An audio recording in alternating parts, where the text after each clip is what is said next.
Ba-da-ba-ba-ba. I'm loving it.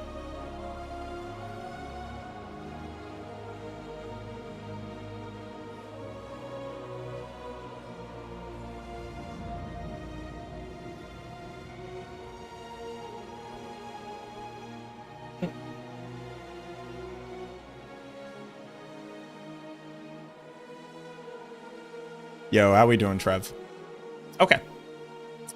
Let's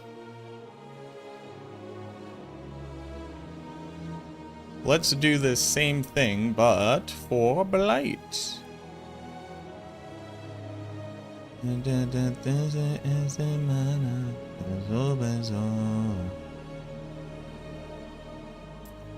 Is anything significantly different for Blight? Yes. Actually not. I just put you can use.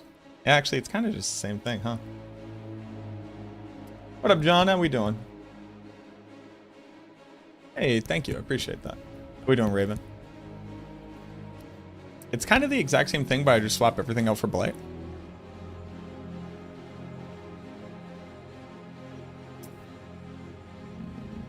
I don't care about... I mean, Ferocity is still just good.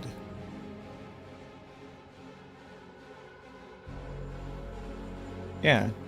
Alright. What up, Himbo? Doing well, Blood. How are you? Echo good for season 14? Yeah. Yeah, we obviously need to see the post-PTR patch notes.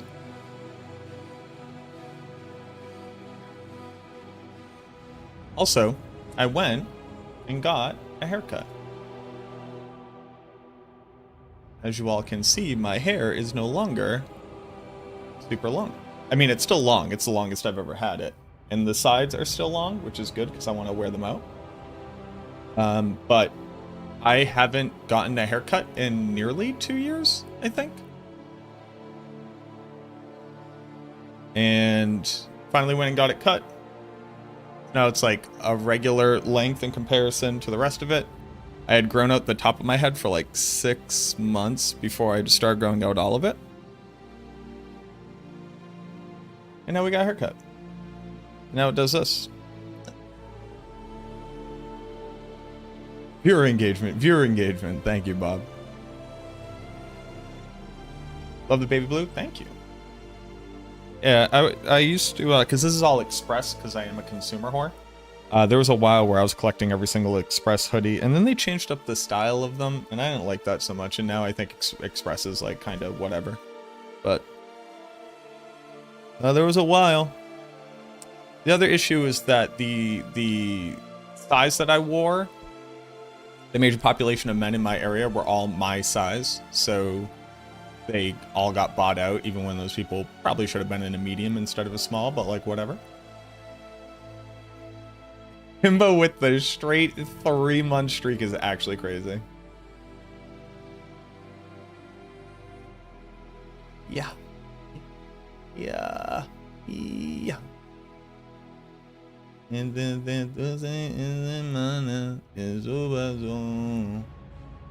okay. So here's the thing. I think quite literally the only thing that's different about this build is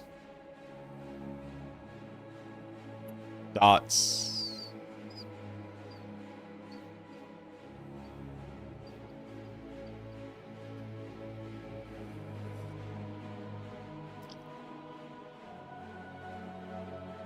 And the Blight skill?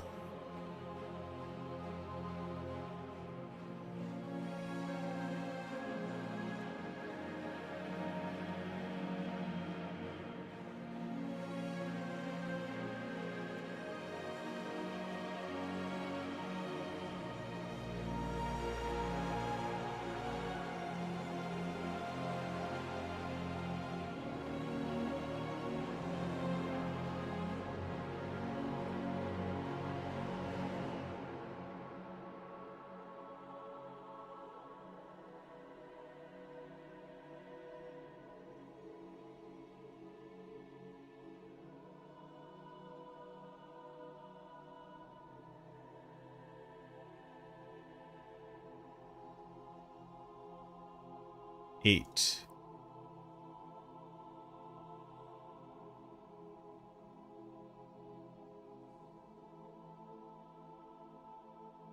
I'd be like, you should take the 40% more damage, and I don't disagree with you, but the size with the pull is actually insane.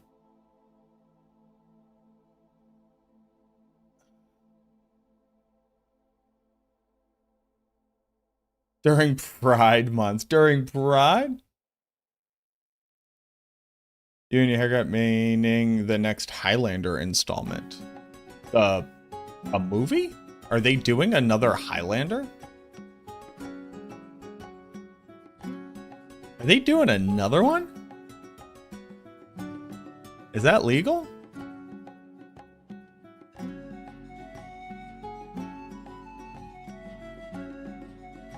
Is it so real quick, is it actually legal for them to do another Highlander?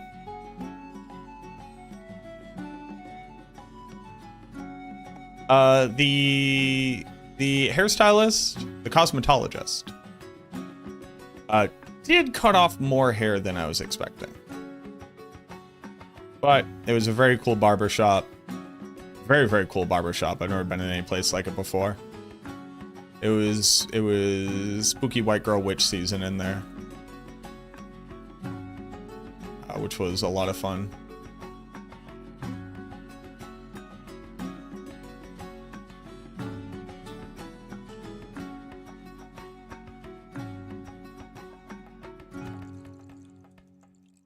Okay, that's kind of it. That is, that's kind of the whole kit and caboodle. Licenses be damned. I'll take it. I'll do that.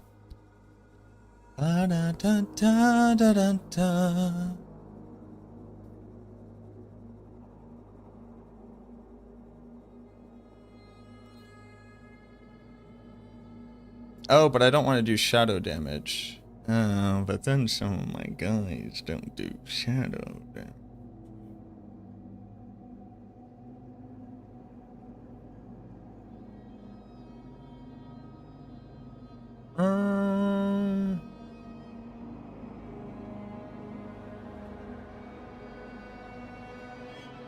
That's okay.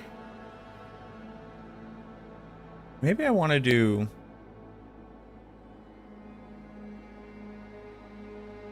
Maybe I want to do all damage on both of them, actually. Because while you're leveling, you're... It's just a lot of diamonds. But while you're leveling, your minions are doing a pretty significant amount of damage here. Yeah. Actually, yeah. This is better. We don't really have aspects and stuff yet. Okay.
What are the recommended war plan nodes to take while leveling?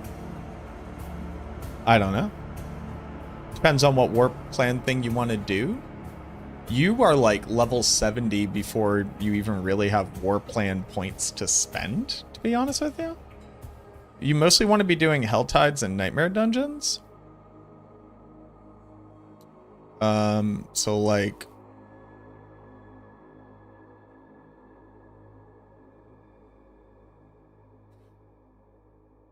Waking Spoils and then Rats?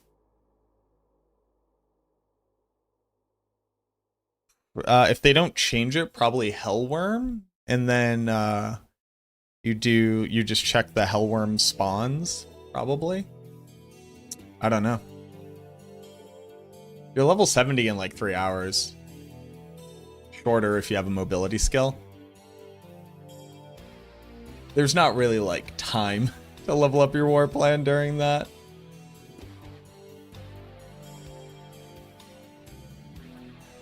I don't hate that getting to level 70.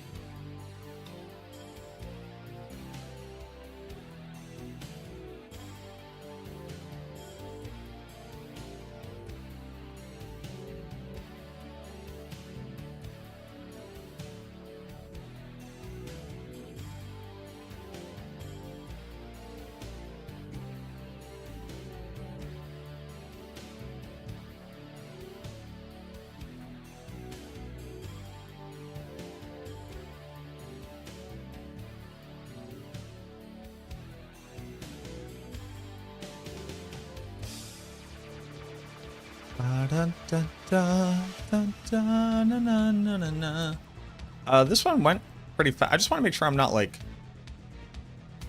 forgetting anything. Ding, ding, ding.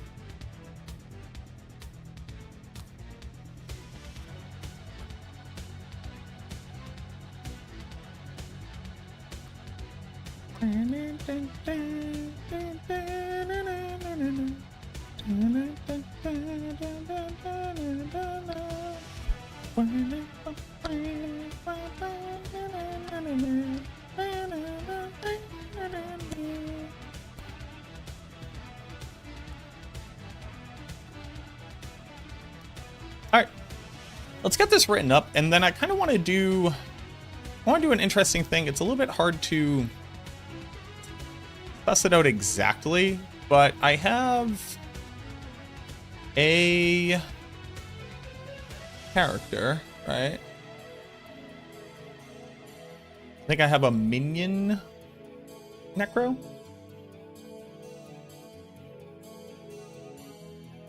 Sadly, due to work obligation, not able to be doing it like you. You know, some people say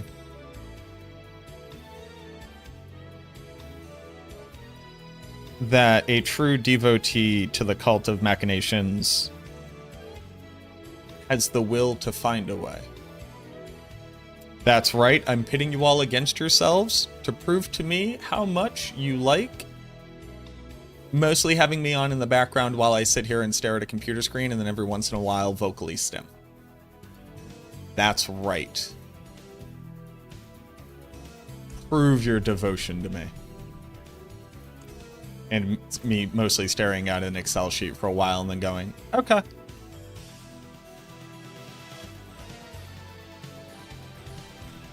Yeah, because I just got, this character.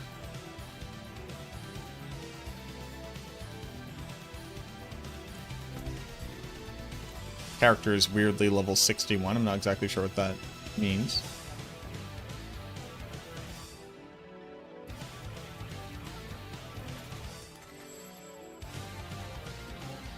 Oh, fighting cold is insane, huh?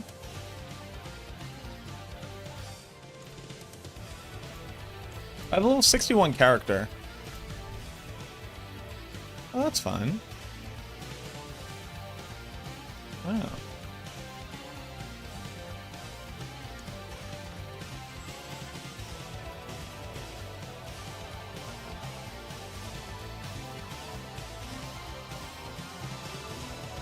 But I kind of want to see like how hard it is for this character to get to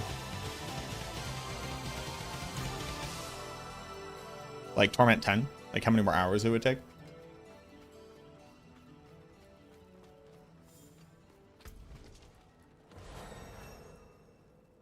Just with the stuff that I pick up.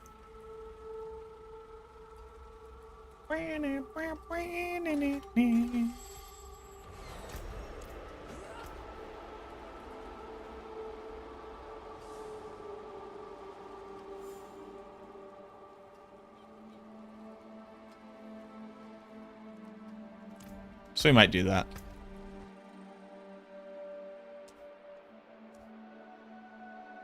Maybe swap back over to Blight, because I don't really want to play minions. Okay. So we get to play the... Yo, MacBane, thank you for redeeming the darkness. The darkness has been redeemed. Hopefully the darkness will stay redeemed. We get to play the fun part of today, which is me looking at a screen over here, while you all sit over here so I can check on you.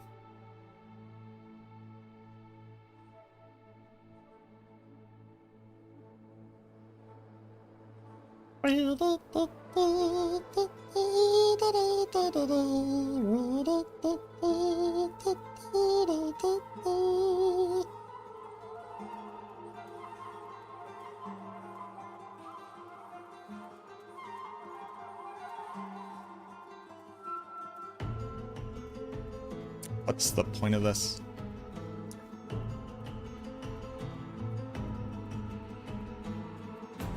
And then just kind of work over here real quick.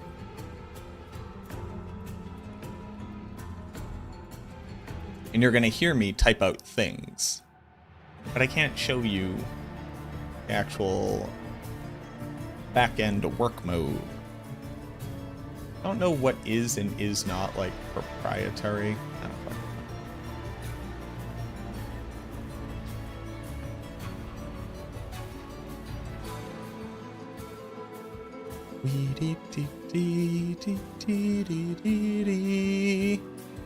But you know, Hobbit, as we work our way through... Well, that's kind of the issue too, right? I kind of need to start like a whole new character. No. I'll just like go for as long as I can without doing Paragon.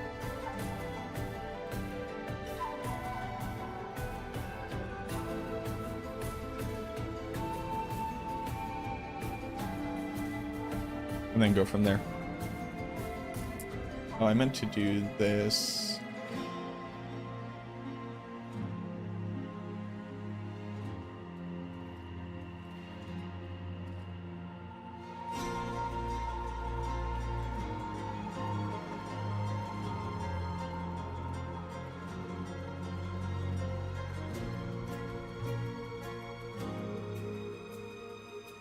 Okay, so here's the interesante part.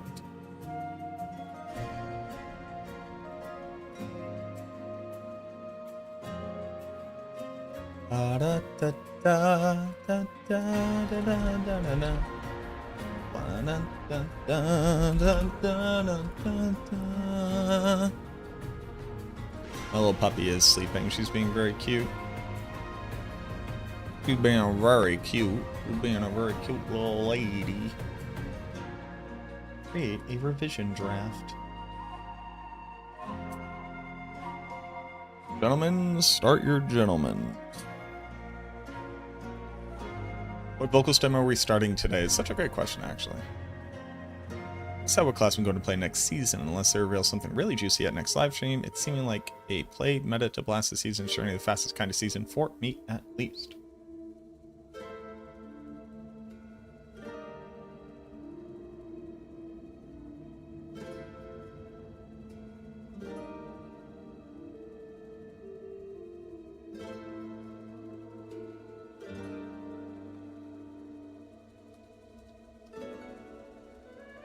Oh. Oh. Dickleberries. What just happened?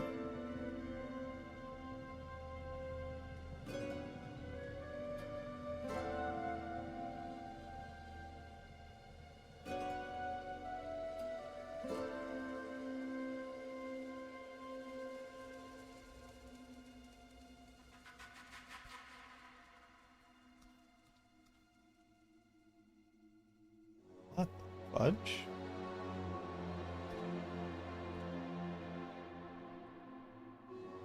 Whoa.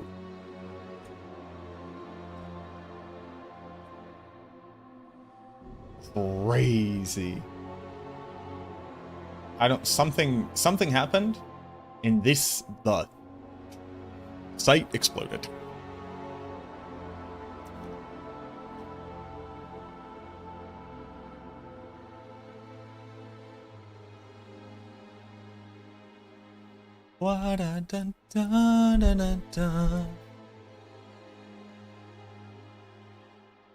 Okie dokie. The Blight Necromancer takes on an icy approach. Freeze enemies in their tracks while they're creeping frostbite.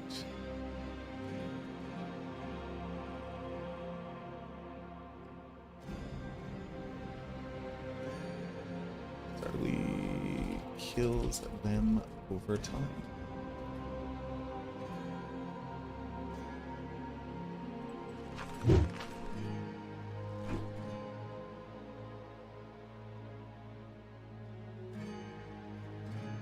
Oh, interesting.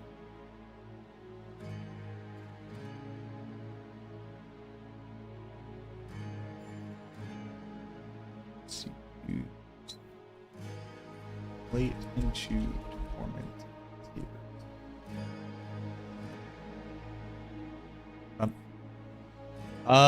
Theru, thank you very much for the follow. Season 14 PTR to Campfire was so short I don't think they can deal with the unique mess. It's about the same amount of time as we typically get between the two things, right?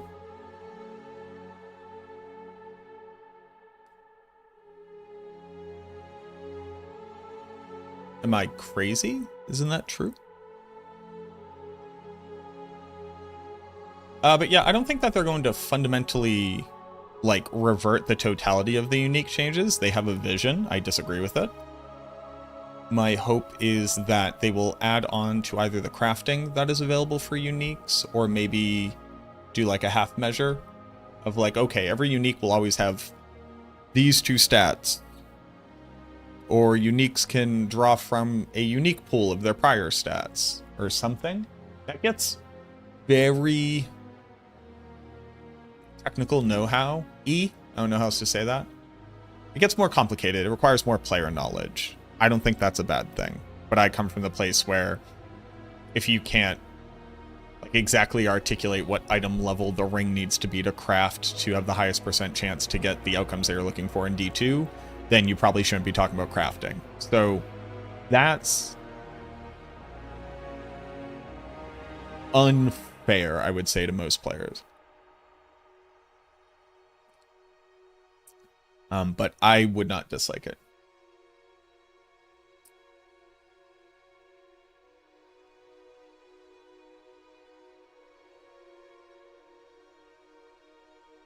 A truly impressive amount of crowd control and positional movement. You can ping pong enemies across the the denizens of Sanctuary across the battlefield at your leisure, while your undead horde chomps away at any stragglers left over from your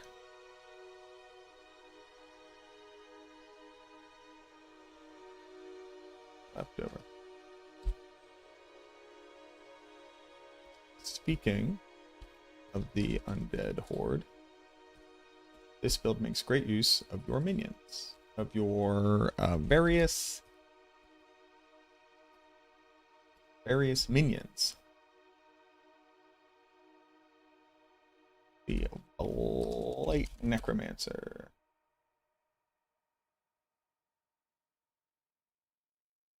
And continue to see use in later Torment tiers.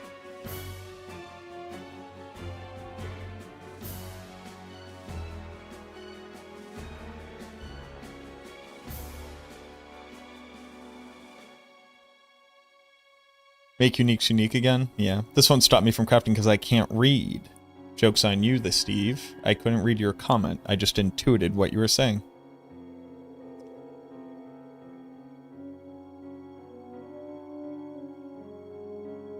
All of them should be fixed? I agree. They clearly disagree. And again, I at least have some insight as to why. It's fucking hard to make uniques. Like, it is just really fucking hard to make good uniques that players want to use and also have interesting item rarity and also have interesting gear progression. It just is. And no ARPG has succeeded at having every unique that they've put into the game be good or even see use.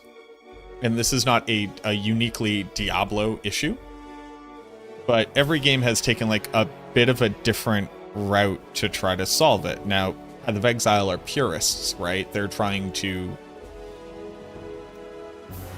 make what uniques in Diablo 2 would look like if you had the skill system of PoE. And they just like put uniques out there and they're like, these ones are cool. I don't know what you want to do with them, but they're cool. And what's kind of interesting is that PoE 2, at the very least, is now putting out like explicit build design uniques. Like, this unique makes a build.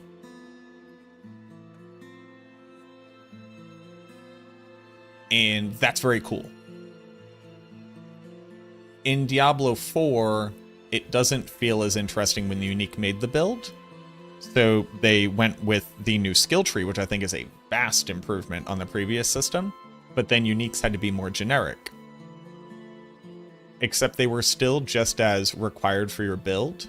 They just weren't the thing transforming your build. Or if they did, it was in more esoteric ways. It was in harder to understand ways. Like Hangman's Hand on Sever both says increase your sever damage and you shoot a second sever. But it's not you just shoot double severs, it's you shoot another sever at a target within range. And this differently impacts how the build works in a bit of the triangulation and the like combat positional matrix you have to consider to optimize your damage output. I think that's pretty good. It's not really transformative, but it does change the feeling of the build. And then it also has different impact depending on which variant you're using. But then you have like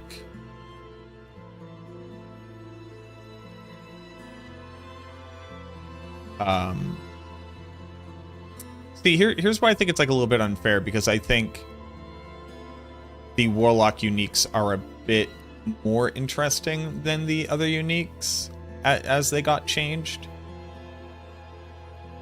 But like Blood Moon Breaches is a pretty cool item in that it allows you to build into minions and have them automate curse application for you, which changes your skill bar, like your skill bar tension and your rune tension, if you're playing in content where you can rely on that, and if you're not, you can't. So then it just becomes a damage scaler.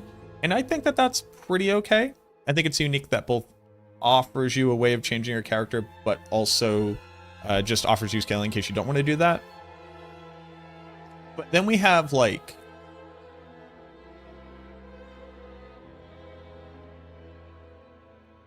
yeah, no.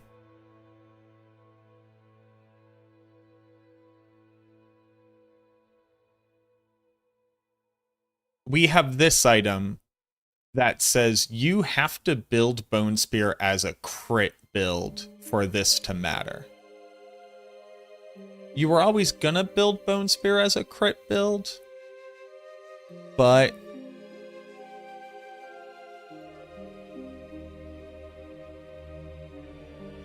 it's more limiting than not, versus like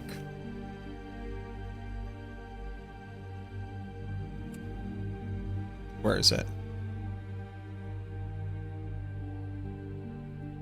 This one's just the key passive. I'd also argue that this one's like not that interesting. I really like Weird Skin. I think Weird Skin is a very interesting one. Attack supply vulnerable to distant enemies and weakened to close enemies. And if something is vulnerable and weakened, you get a damage multiplier. This is a good unique. These don't exist anymore. You know what? I'm looking at the uniques. They are like kind of interesting. But there are like less good ones. Like, this one does just say your minions are just better. Fulfill my requirement.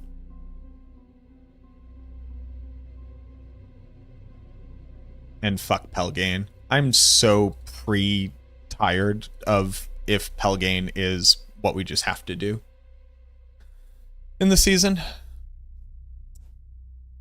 But so let me wrap back up to a point I was making because I kind of got lost in the sauce there.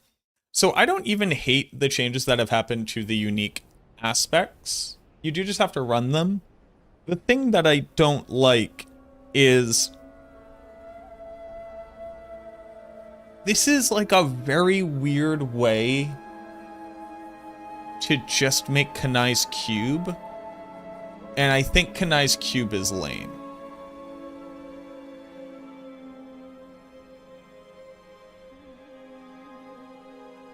Is next season looking to shake up the game a lot? Is it looking to shake up the game a lot? Yes, it is shaking up the game a lot. That is happening. Whether or not it's great is a different question. I think it is pretty foundationally changing the experience of itemization in Diablo 4, which I think is a good thing to investigate.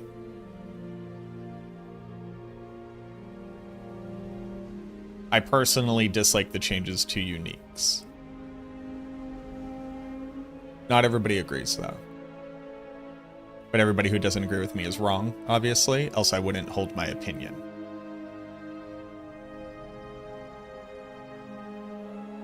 It's really interesting when you say explicitly what it means to have an opinion. But if you say it explicitly, you're like a lunatic egomaniac. Yet, like, that is what having an opinion means. You believe that this is the truth of a thing as far as the subjective experience of it can be defined. That is what an opinion is.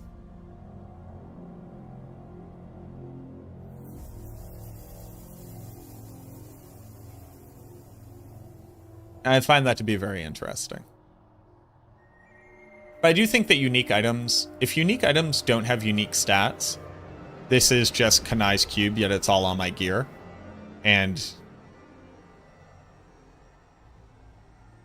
I don't think that's particularly cool. Because the unique isn't just the aspect. In fact, I'd argue the aspect should be... Aspects really changed what a unique was. But it's an effective translation of what a unique was. But I think it's only as long as all the other qualities of uniques are held true. And I think if the unique is the aspect, and it's not the stats of the item, then it isn't a unique. Really like if they would remove aspects altogether.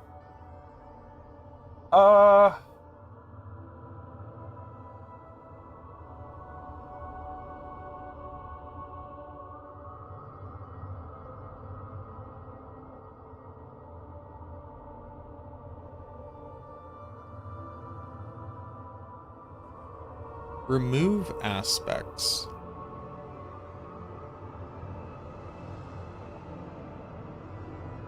No, I hard disagree. I do think that aspects are like one of the few things that offer differentiated power based on progression.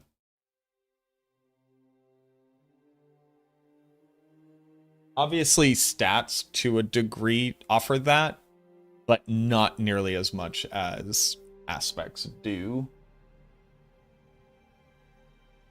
And I think you would lose a lot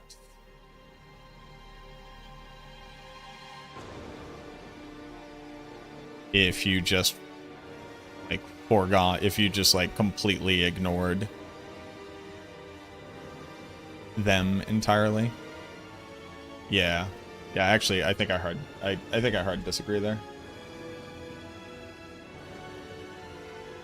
Oh, I have to find Sever and replace it with Blight.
Sorry. This is the point where I'm staring at another screen doing work while we're hanging out. I'll be popping back into chat every once in a while. Ba-da-ba-ba-ba. I'm loving it.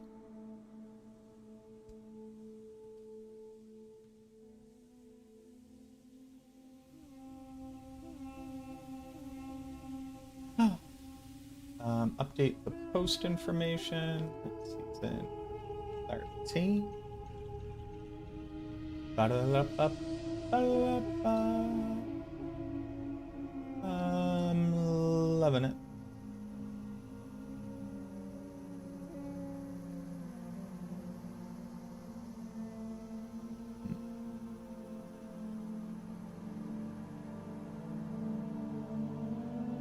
It's not about power at all, actually.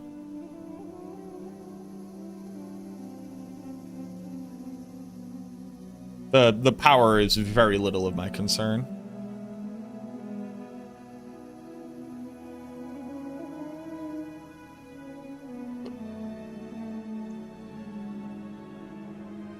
Like, finally being able to transition from using a resource aspect to a damage aspect after you've solved it in some other way is an important point of progression, in my mind. I've been practicing leveling and then blasting T1 through 12 at Rogue. Have you seen Helltide Maggot leveling strat? Just wanted to help if you hadn't. Just wanted to help if you hadn't. I have seen it. Yeah.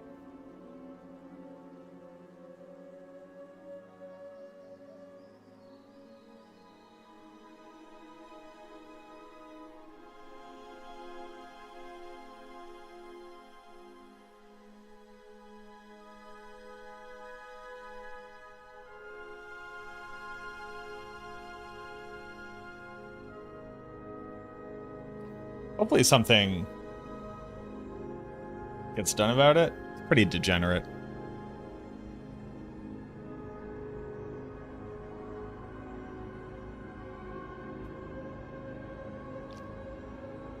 Back in 2010.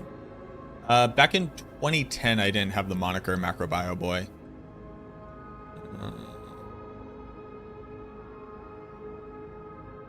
Because that came around like 2019.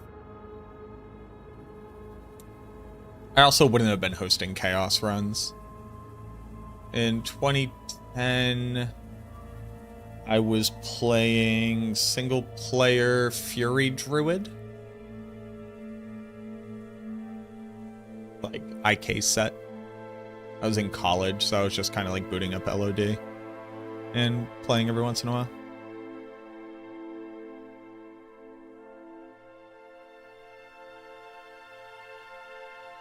Wasn't it Squirt Girl 69? Yeah, it was something like that. I was going to say what it was, and then I realized, like, the internet is weird. And I can, like, say something here, and then somebody will fucking jack my LOD CD key. Spitefully.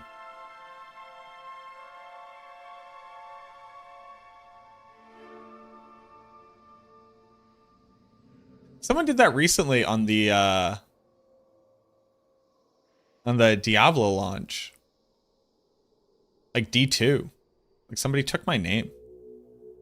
Which is like always great. It's like, oh man, it's cool that like, you know, you're big enough that people care about fucking you over, but like,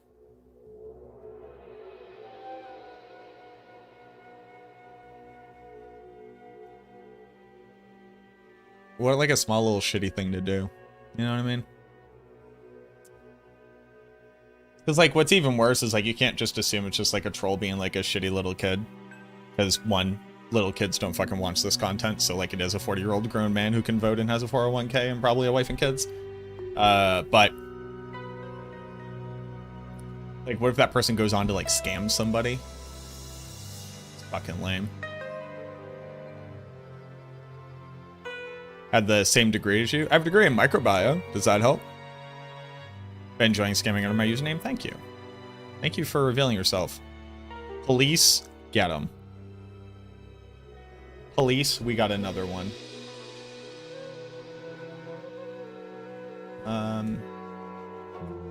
Incredible crowd control.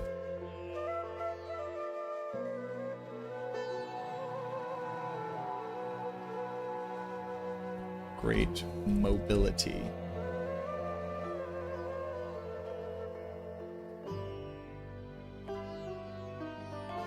Cons.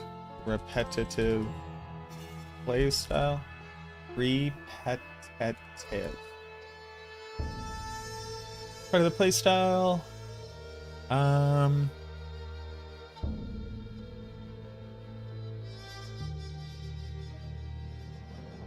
Mid top end potential.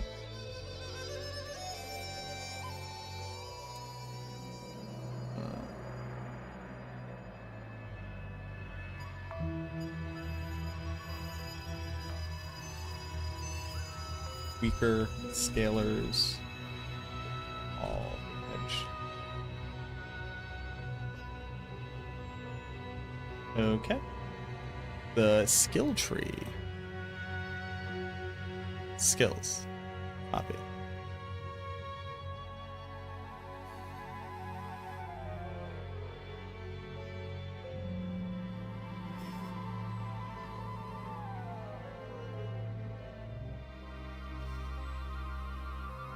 It was bio, obviously. That makes sense.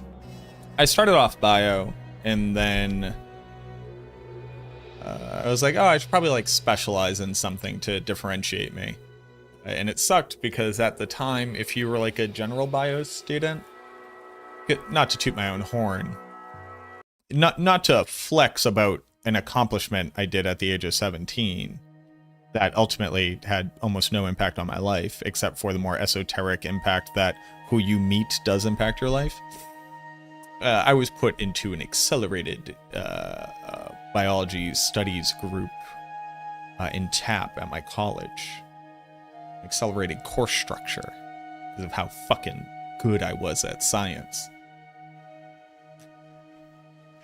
But I started off as like a general bio student, and when you were a general bio student, you had certain requirements for getting like different electives taken and different amounts of like language credit, because colleges wanted ways to steal more money from you. And then after swapping out of that into the more specialized microbiology, a lot of those credits weren't required for my track, and I just wasted like a year doing them. So I swapped over to microbio, just wasted a bunch of credits taking a bunch of language courses I didn't need, and then just had a full boat seminar, lectures, and labs for 3 years straight and barely graduated. Fucking sucked. It was heinous. I took like nothing but electives my first year because the fucking, and this really made me so angry. I don't know anything, right? I'm a fresh undergrad student. I don't fucking know anything.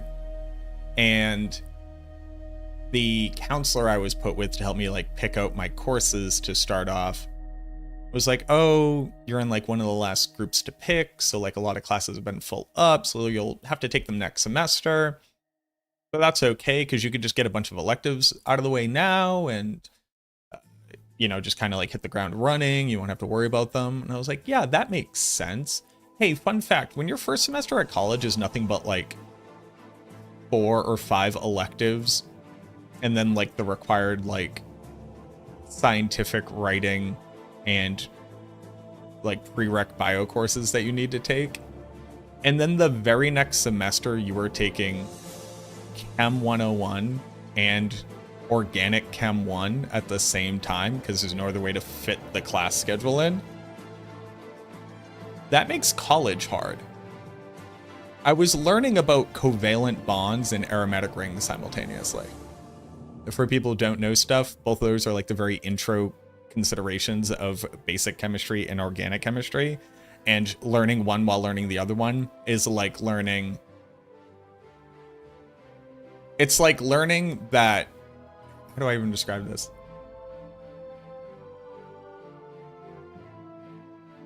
It's like learning that 2 plus 2 equals 4 and how to calculate volume under the curve simultaneously. It's like, did you know that basic arithmetic exists? Yeah, sure. Can you calculate the limit of this equation? Like, what? I'm like, this is cosine. You go, what's cosine? They're like, don't worry about that. It's stupid that you asked. It's like, okay. All right, man. What do you want me to do? So I failed Orgo 1 and had to take it twice, which made it even harder. I failed 2 classes in college. I failed Orgo 1 and I failed... Oh. That's interesting. I failed Orgo 1 and I failed... It was some graduate course. It was like microbio... It wasn't microbio. It was like pathology and immunology. And it was like a 500 level grad class because they didn't actually have enough undergrad credits for microbio courses. So I ended up taking like 4 or 5 different grad classes because there was nothing else to offer me. I was like, why did you even tell me that you have a microbio program when the microbio program is half graduate level courses? And they're like, I don't know what to tell you, dude. So the college was rough.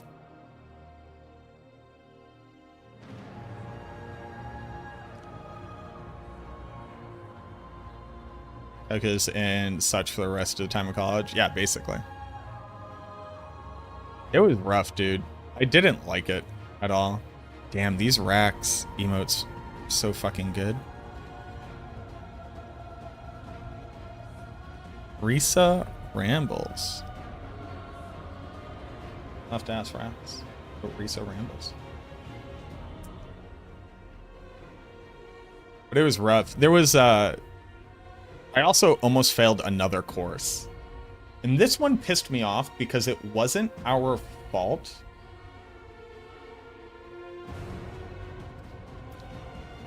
And this isn't gonna make sense, but I'm gonna try my best to explain it. So I was in this grad level this grad level microbiome course, which was basically learning how to do like direct investigation and identification of pathogens, of microbes, and basically the whole course was you would just get handed a sample and have to isolate the various bacteria or fungus or whatever it was, and then properly identify them and then report on that. And while we were doing that, we were learning all the various ways in which, I mean, like proper like lab safety protocol and ways of managing all the instruments and properly disinfecting and cleaning surfaces and everything you would need to do in most lines of work in microbiome, which is get handed a sample and then tell the doctor what is infecting your patient. And it was a very, very cool class, and I very much enjoyed it. I never knew when we were supposed to be having exams, so I would just show up and everybody else would be studying, and I'd be like, oh, fuck me, dude. And we do? Cool. I don't know how I got through this class. But what's very funny is that for a very long time at my university, there was a picture of me in that lab as, like, the stock image on the front, like the landing page of that, of the microbiology department, which was very cool. I was very photogenic back then. And the final exam was, because we had been handed, they're like, this is what you're looking for. You're looking for this kind of bacteria. Learn how to properly identify it, you know, grow it on a slide auger, see what it metabolizes, use that to identify XYZ and pinpoint what it is. And the grad students prepared the samples that we got, and they fucked up and cross-contaminated like everybody's samples. But they still assigned us, like, you get these 3 bacteria. These are the ones that you got. You have to properly identify them, and you have to show the results of you identifying them and how you got to your conclusions. And it was like, this is a bite wound from a victim. Identify what type of infectious agents are in there. And that was the final. But the grad students fucked up and cross-contaminated some of the samples, but they couldn't identify which ones they did. And because these things take an amount of time to grow, you can't just like redo it, right? So they gave us our samples, and they knew the grad students had fucked up. And then a bunch of people turned in their results, and they're like, you're wrong. So you go through, and you know you're supposed to have like 3 types of bacteria. I had identified 4. I ran 4 sets of tests through each type of like metabolic pathway and each other kind of thing you would use, and, you know, staining processes and whatever. And I handed my results, and I go, I don't know what else to tell you. I have 4 bacteria. Here are the 4 that I believe that they are. Here are the methods I used. Here's the procedure I followed. Here are my results. And this fucking professor was like, okay, everybody, here's your results. And they failed me. And I was like, wait, hold on. You straight up, you failed me. And they're like, yes, the results that you got aren't possible. So you clearly identified them wrong.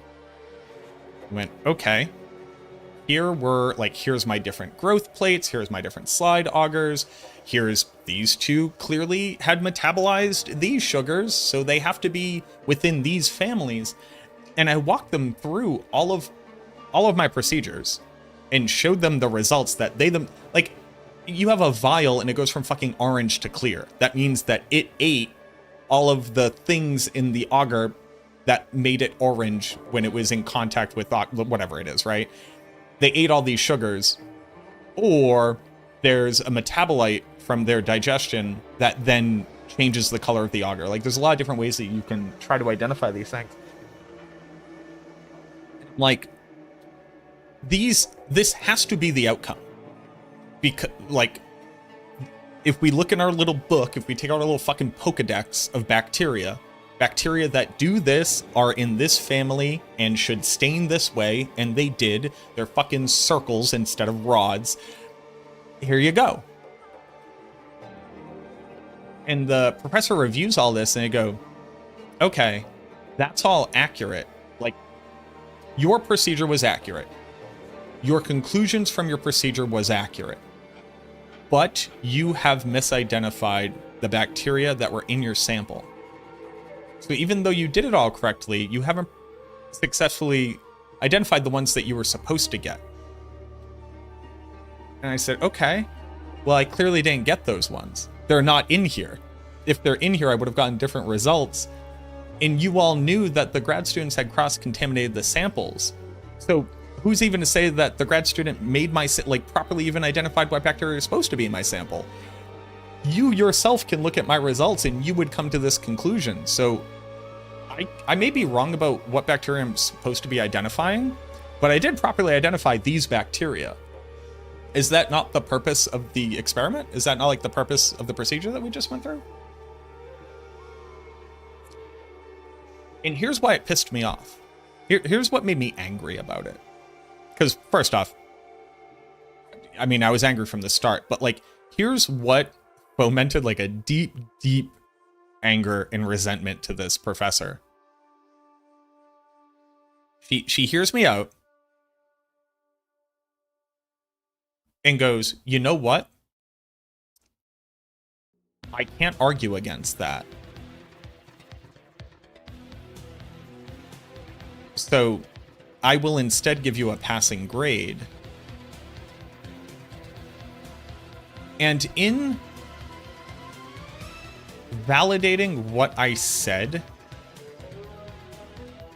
it made me so angry that they had the audacity to have failed me to begin with. Does that make sense? That meant that the process by which they went through grading our results, which are supposed to, like, it's supposed to encompass the totality of the work that we did. But what it did was just look at the results that we got and say, are they correct? No, fail. But if the test was supposed to be for like the total knowledge and application of all of the like practices that we were taught, how is it that this grade is not based on like the totality of the effort put in? And then also, what does it mean that like somebody gets a 90 and somebody gets an 80? Like, it's either everybody gets 100 or doesn't, or like gets points per bacteria identified. It just made me so wildly angry that they're like, yeah, you got the wrong one, so you're wrong, so you fail. I'm like, first off, me failing is like changing the timeline of my whole life levels of impact, so that's crazy. And it's wild that after arguing with you for 10 to 15 minutes, you instead passed me, and now I get to graduate. So maybe your fucking process is trash, huh? Like, I was so heinously angry.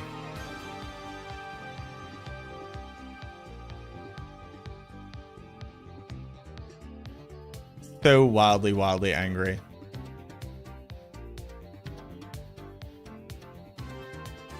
And I get it. You know, when you create a system, you don't always think of the fail states of the system. You go, okay, does the system successfully diagnose the thing I want it to? It does? Okay, then it's good enough. And you don't consider like alternative fail states.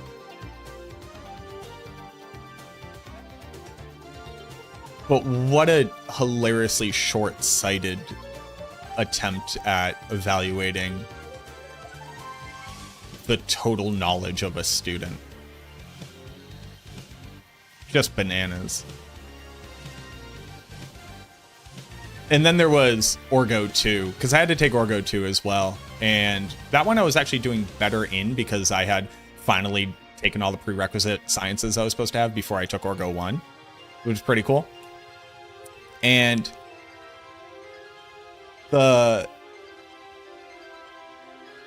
look, I was having a very good time in college. I had a great time in college. We'll put it like that. And I needed every point I could get. And we got to the end of the semester, and this, like, Orgo is graded on a wild curve because it's fucking very hard, and modern colleges and universities almost can't properly teach it, which is very funny to me, but like, that's regardless. And this professor like made all of your grades available, like the entire structure of your grades available for you to check out. And I had a D+, and you need a C- to, yeah, you need a C- to pass Orgo 2. That's how the curve worked out. You considered to have passed at a C-, or maybe it was you considered to pass it. You considered passed on some difference between plus and minus. And I was missing 1 point across like the total amount of points I could have accrued. I was missing a point.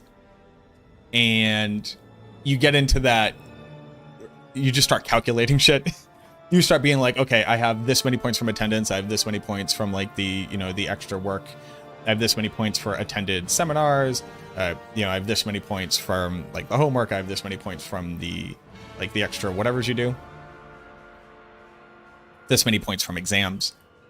And I calculate my grade, and instead of having a 60, oh, that's what it was. Obviously, like a C- is passing and a D+ is not. But to get a C-, you only needed to get like a 60 in the class. That's what it was. And I calculated myself as having like a 60.5. And he had calculated me as having a 59.5. And I redid the math, and I redid the math again, and I redid the math again. And every time I came out 60.5. So I sent an email off to the professor. I'm like, hey, I've redone the math. Here's like my spreadsheet.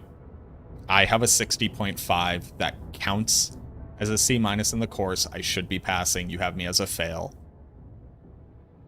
Can you please recalculate this?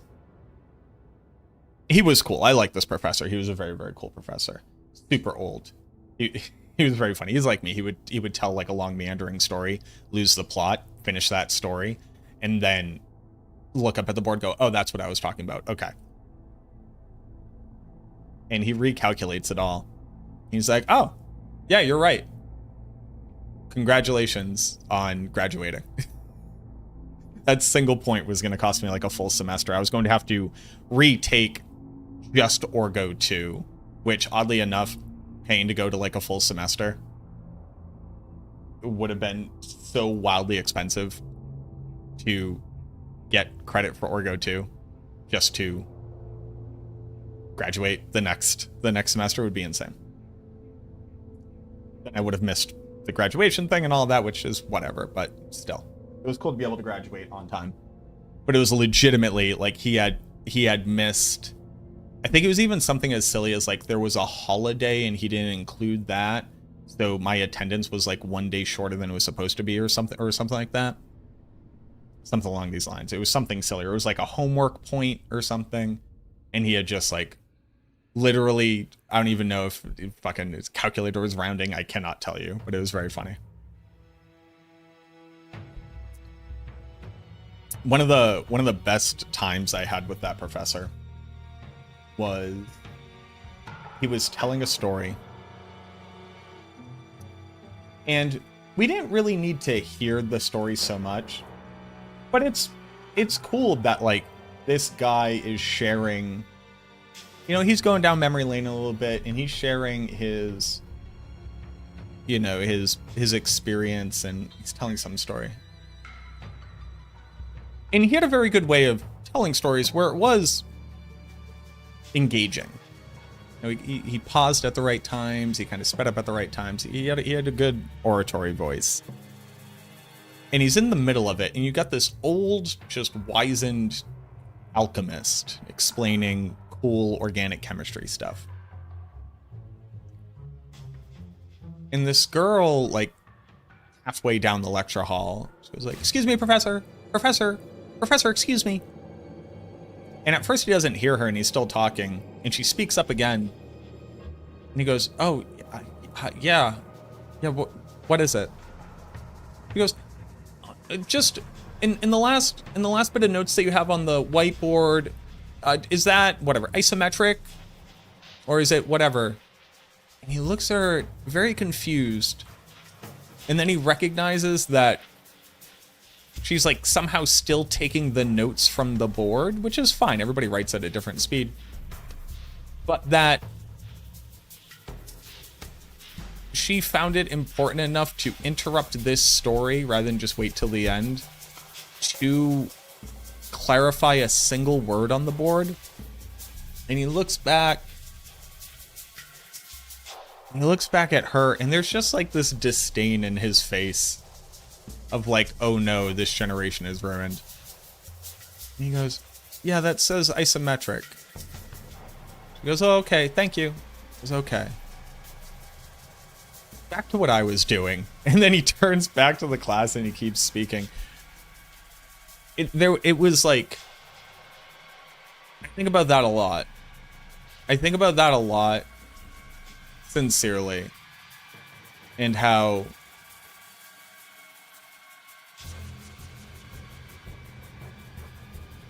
people need to learn to manage their own anxieties. And that's a really, really important skill. Because I can't imagine interrupting like a story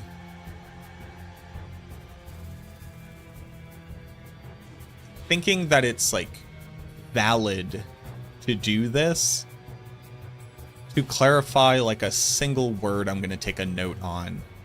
And I can't just go, "Let me remind myself to come back to this." Or even ask after the lecture concludes, or ask the person sitting next to you. Think about that a lot. And if you have watched me for any amount of time, you've almost certainly seen me do a very similar thing.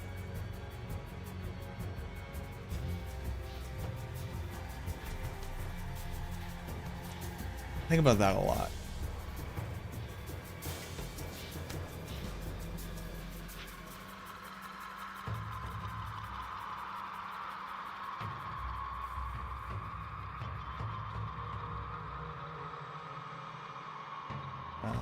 It fires a projectile that does instantaneous damage. It leaves behind an area that deals damage over time to enemies within it.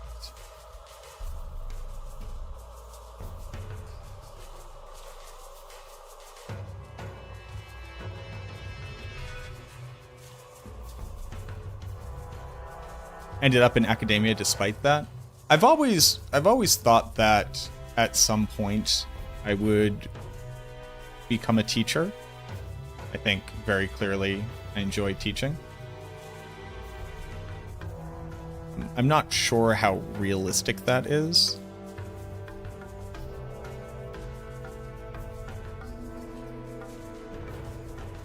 At level 6, you gain the choice between dealing additional damage or increasing the area of your AoE. This area increase becomes more important when you gain access to the variant of the skill, but you can choose to increase damage to start. Make sure to swap to the area increase later on. Thank you.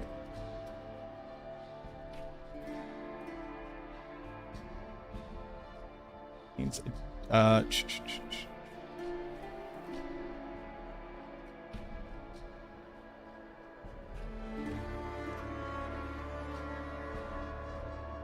it deals additional damage to crowd controlled enemies.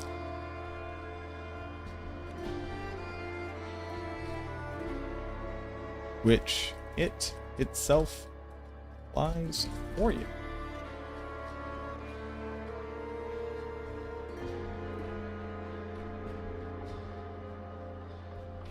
It's B variant. Changes your damage type to cold. Applies chill.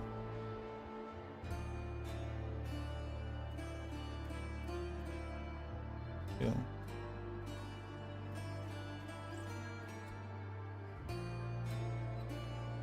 But most importantly, it pulls enemies inward.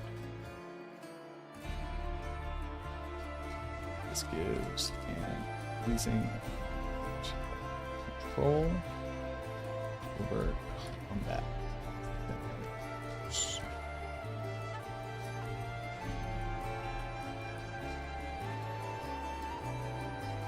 Kind of a Diablo teacher, so goal achieved. That's why, yeah, that's why I started making the Diablo Academy videos, because I was like, I want these to be more like lectures. I wish more people watched them. It's like a lot of effort for a thing that very few people watch, but somebody has to make those types of videos. So it has its niche, but then the game has changed so much that they get outdated very quickly.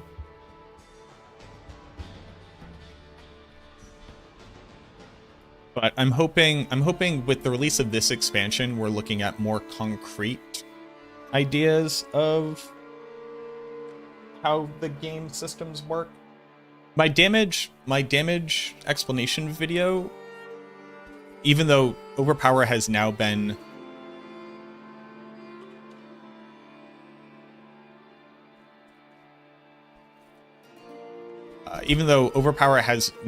nerfed, this is pretty evergreen until they change something.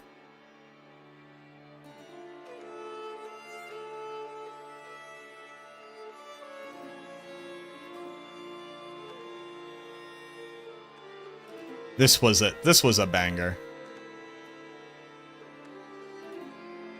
This was a fucking banger video. Oh yeah, I need my glasses.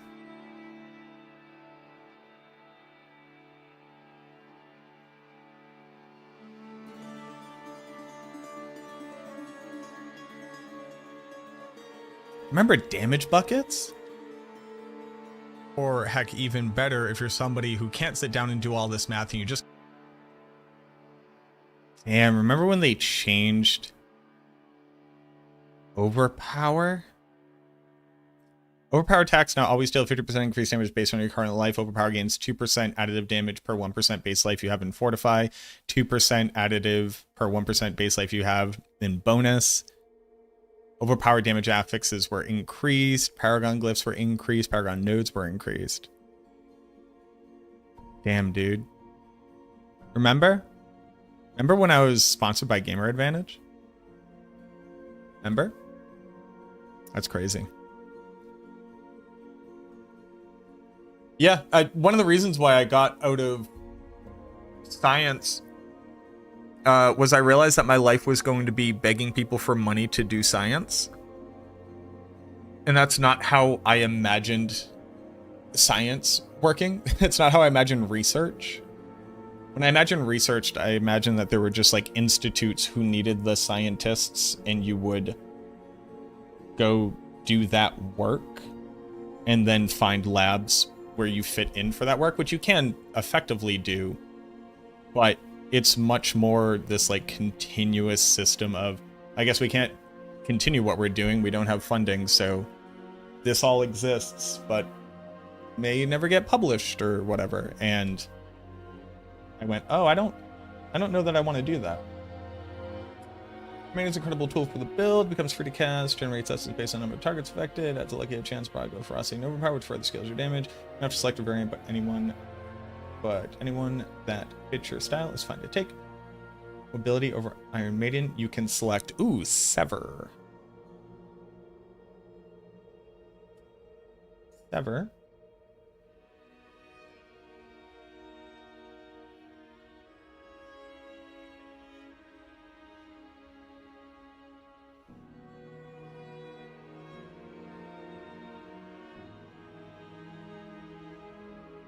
Sure to get the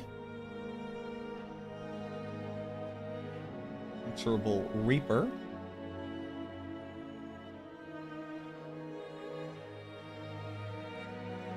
As possible.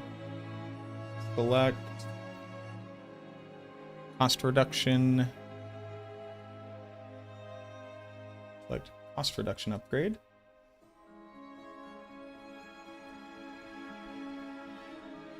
Unimportant. Your undead minions are crucial.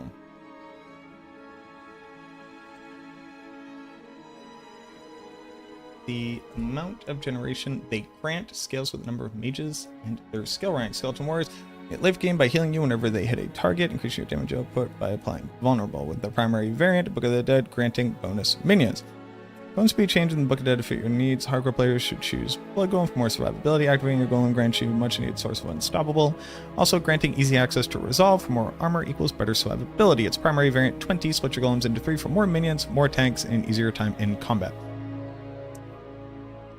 Focus on Blight first, and Skeleton Mage, then lastly your Golem for more damage. The Blight Necromancer uses Skirmish upgrade 1 to summon additional minions. Shadow Mages upgrade 2 to gain Barrier, and Bone Golem for better AoE. That's all accurate.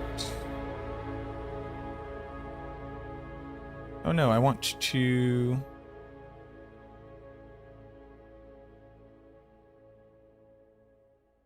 Save, sure. Copy.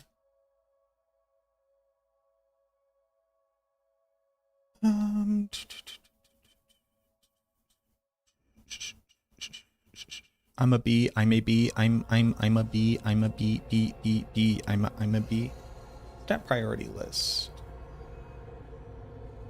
And then... Oh, oh.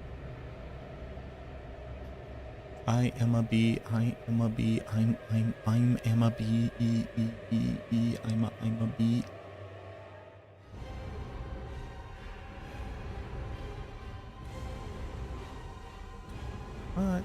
What?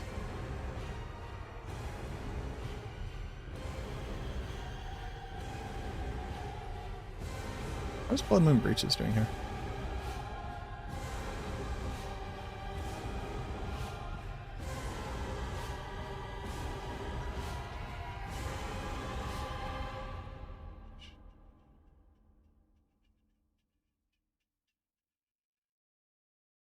I'm a B, I'm a B.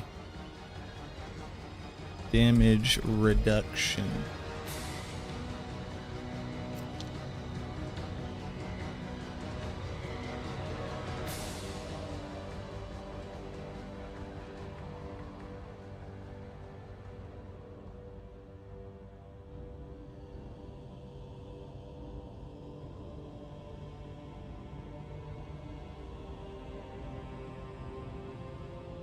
Crazy. Crazy. Crazy. P1 starter.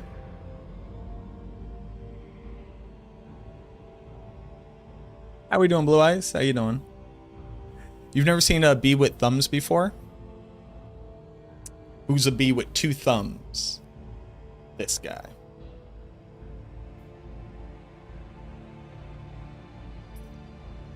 Publisher perish model is the worst kind of professional environment. It's been a pervasive incentive to propagate junk science. It's rough.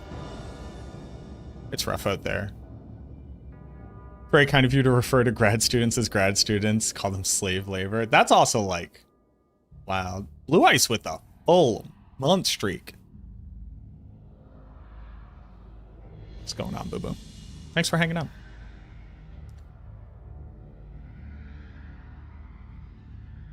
I am a bee, bee, bee. I am a bee.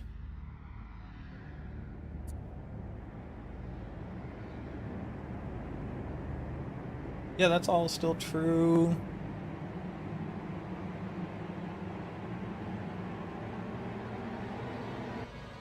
End game. Ooh, the yeah. É bom pensar. É bom pensar. Oh no, is it? It's still called Evan Piercer, right?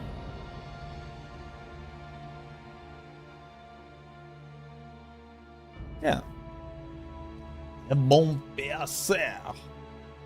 Evan Piercer helps to spread your damage further while also increasing its output against a single target.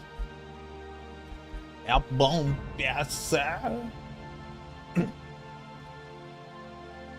Jackpot drops or whatever.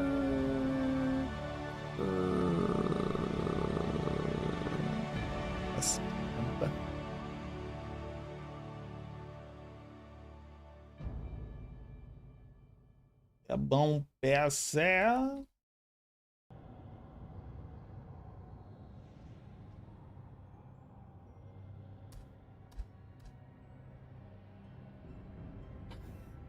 You just having a fucking time over here. É bom pensar. Enchanté.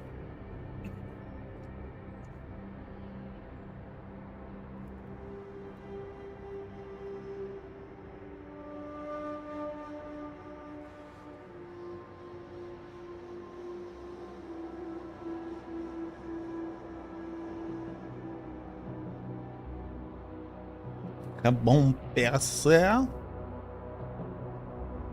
You want to be, you're at least S tier, if not S plus. Thank you.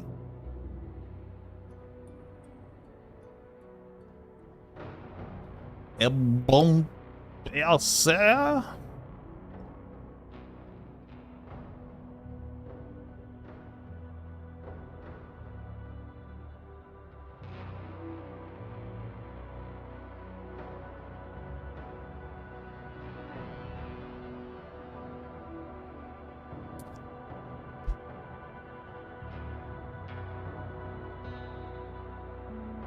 That was fun for a second.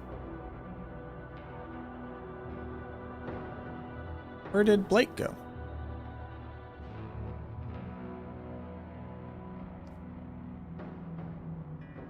Oh, because this was updating.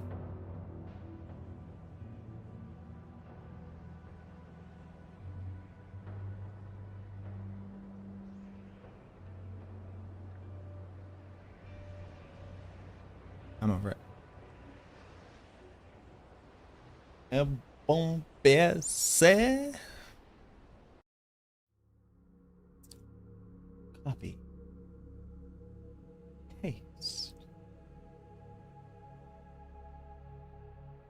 So I need Gravekeeper.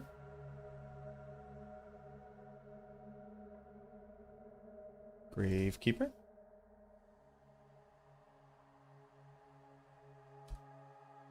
Oh, that's fun. I need Corporeal.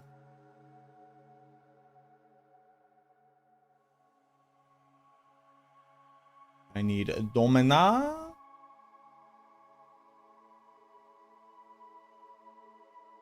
I need Amplify. C'est bon pensar. Sorry. C'est bon pensar. Starts by freezing demons of hell in their tracks and lets the frostbite Eat away them while your undead minions clean up the trash.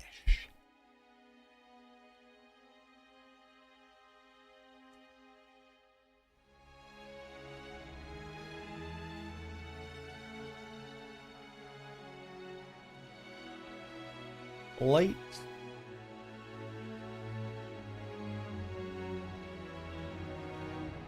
Light deals damage in 2 parts. First, it does a small instance damage, hits, then leaves behind a pool of miasma to deal damage over time. These pools can stack, and keeping enemies in them maximize your damage.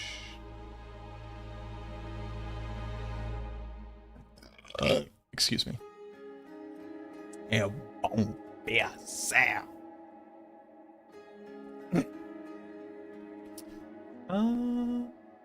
Yeah.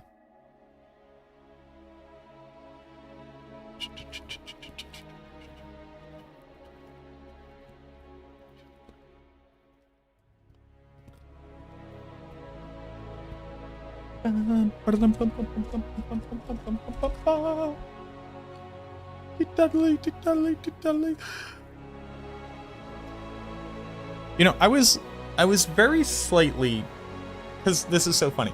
I was not too old for SpongeBob.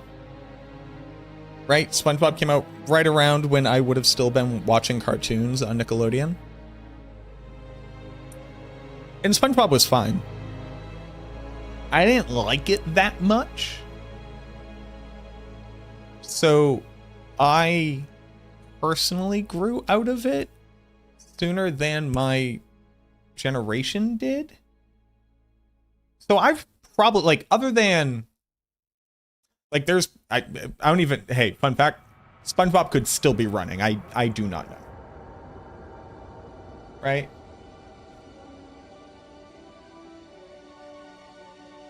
But SpongeBob, I have seen probably like 90% of SpongeBob SquarePants. I never saw the fucking movies. I was too old for the movies by the time they were coming out.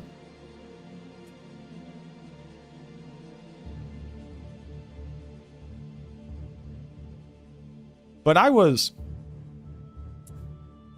good with SpongeBob. I was all set.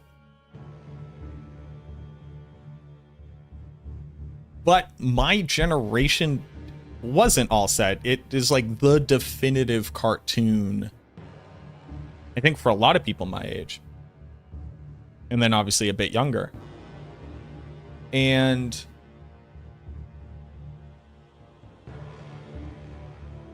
I don't have that much, like, real nostalgia for it. I don't have that much of a connection to it. There's some funny stuff. But it's not my top 5 media anything.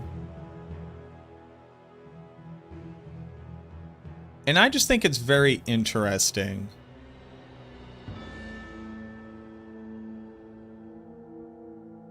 that it is so pervasively accepted as, like, a cornerstone of the zeitgeist. I think it's, like, fine. But it's very funny to me that there's that disconnect. Like, to me, I'm like, I mean, yeah, sure, man. I mean, yeah, whatever.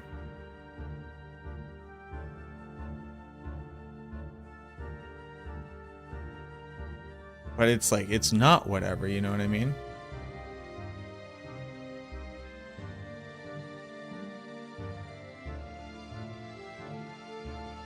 To people, it's kind of a big fucking deal.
Okay.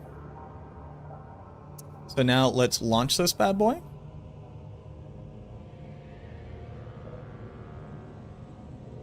Satirical commentary on the rising temperature in a city and oceanic environments is a lot less catchy.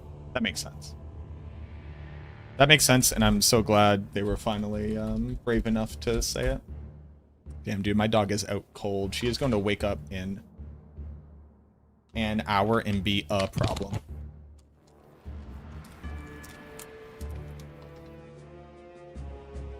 Me opening this bag woke her up a bit. Uh-oh.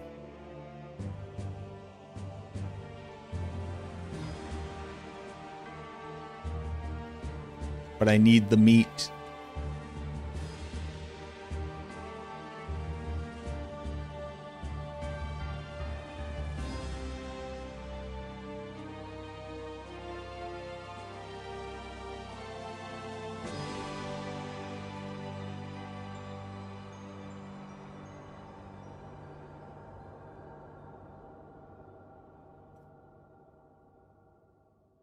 It's taking a while to load.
All right.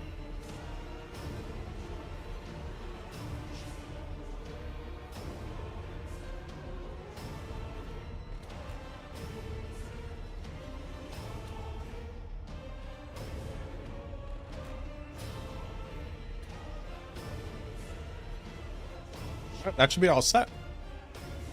Y'all know what that means. I'm gonna play some fucking Diablo 4.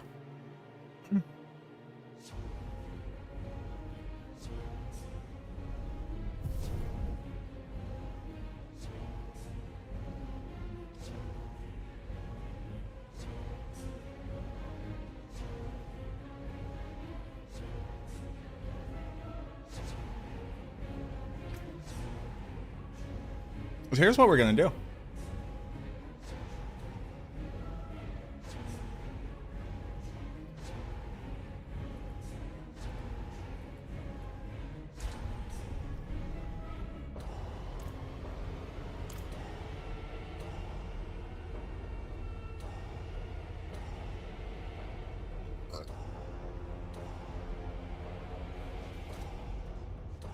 Have any news about Blizzard fixing the bugged trace of Echo quest? I don't know what that means. What is bugged?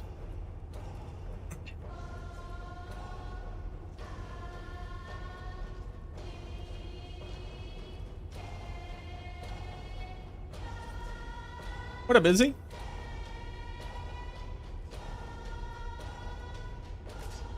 So what we're gonna do, I'm gonna swap this character over to Blight, and then basically what I want to see is like how far in a single day can I just like push into Torment. Now obviously like Paragon is gonna be a little bit weird. I'm just not gonna use Paragon points until I would have to.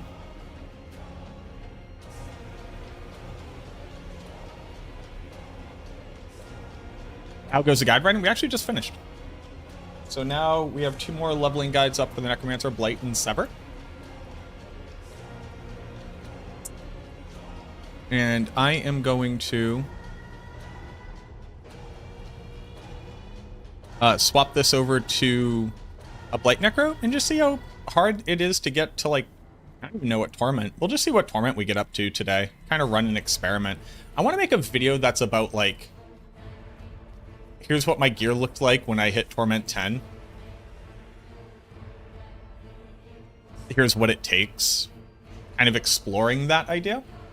Because I see a lot of like, dude, I'm just like not getting gear, I'm not getting my aspects, I'm not getting my uniques, and I'm like, it's actually like wicked not important. And I want to see like if I can put my money where my mouth is, basically. But I need to run to the bathroom, so I'm gonna see what you do is I'll run ads now because we got done with all of that. So this is like a nice kind of like. Uh-oh, Skedios.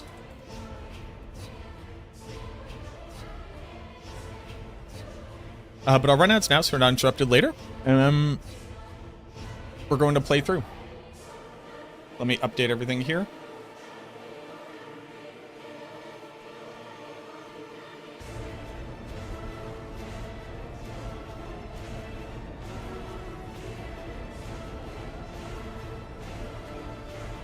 Thanks for hanging out. I appreciate y'all being here through what is really a very uninteresting part of the stream. But now we're here. We're going to swap over to Blight Necro. Keep going at level 61 and just kind of push and see what it takes. Is there a space for off-meta content? I would say almost every single build guide I make is for off-meta. I very rarely cover S-tier builds. Because I think everybody else covers them to death. And, like, unless I need to reveal stuff about it, I'm not adding a lot to the conversation. Which ends up mostly just fucking me, and I should probably just play the S-tier build and cover it. But, like, what can you do? But I will be right back.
everyone. Don't worry.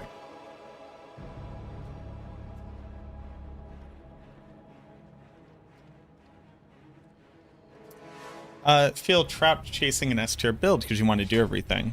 Yeah. I mean, that makes sense, right? You're prioritizing, like, the ease of accomplishment, which is not a bad thing. Like, do not take a judgment from this. But that's a prioritization that you do based on how you, like, how you want to engage with the game and simultaneously how you can engage with the game.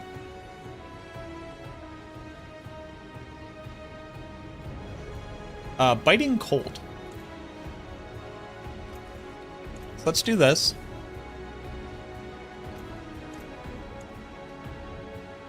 Biting cold. And as an aspect is crazy.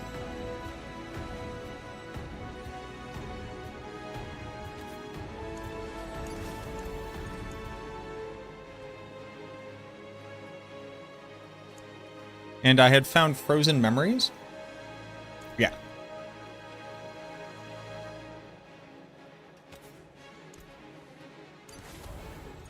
Okay.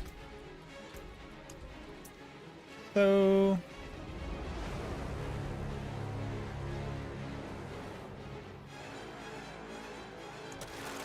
just have more of them.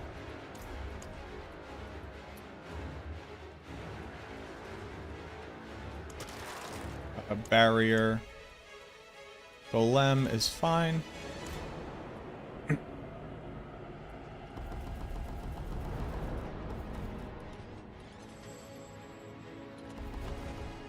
Okay, so let's do it this way.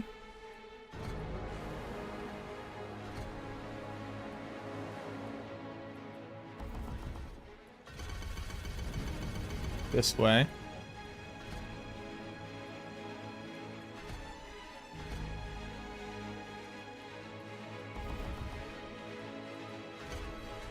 I don't really think I need Reap anymore.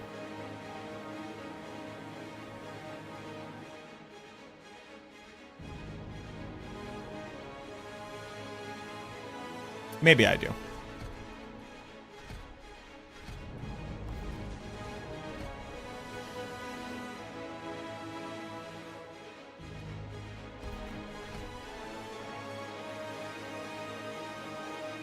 Sure. Sure. Sure, sure.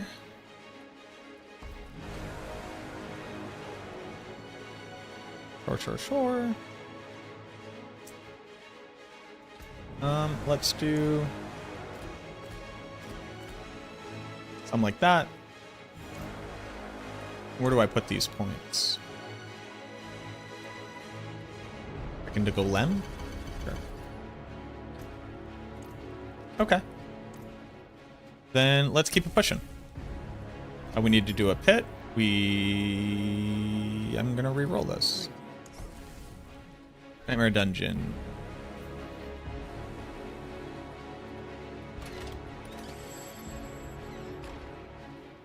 Re-roll this.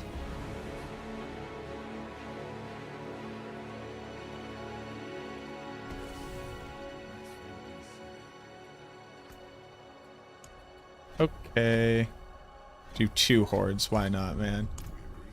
Okay. 4 Nightmare Dungeons is Helltide. 4.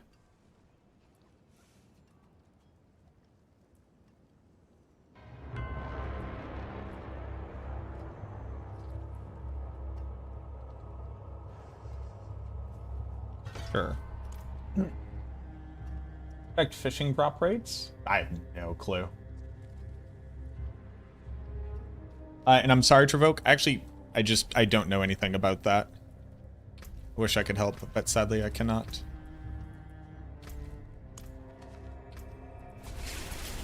Oh, we have a lot of talismans.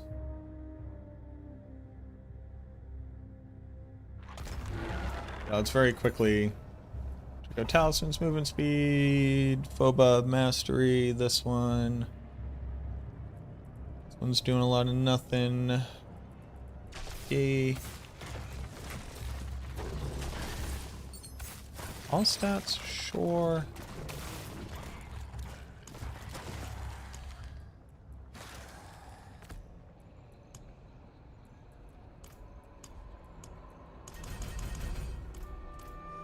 Okay.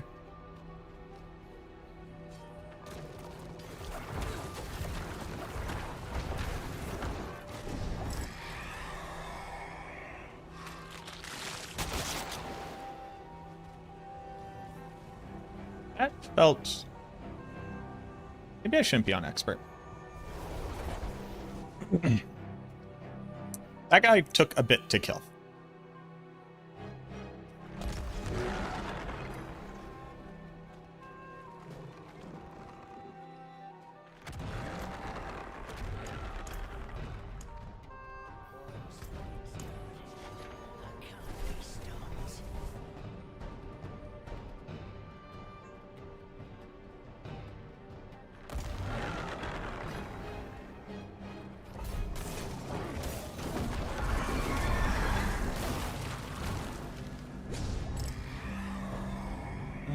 Soulspire.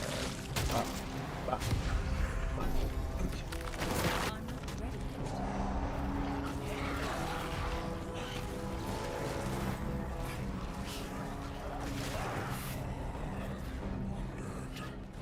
Wish monsters spawned. How crazy would that be?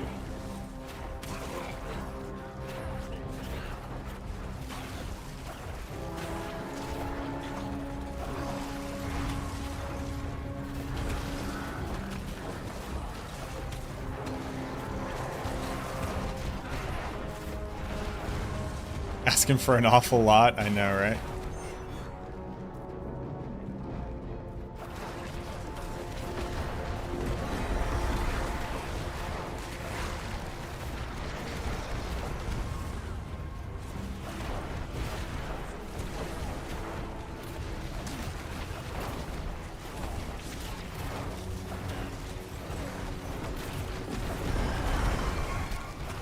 Asking a lot from this horde game mode. Don't you think?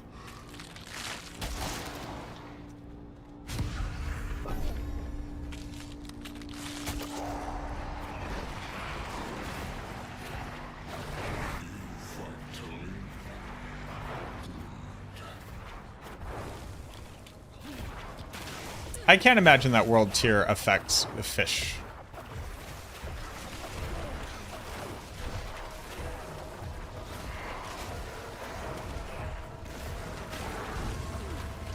If it does, that's crazy to me.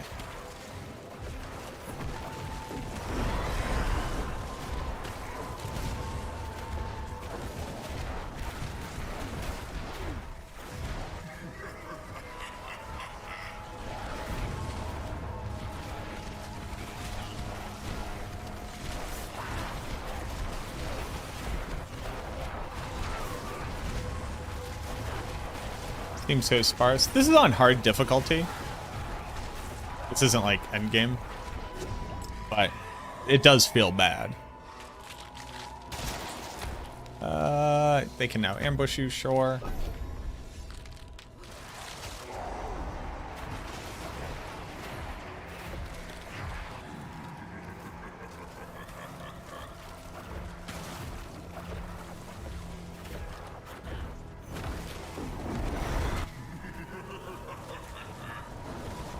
I think I swap over to Sever.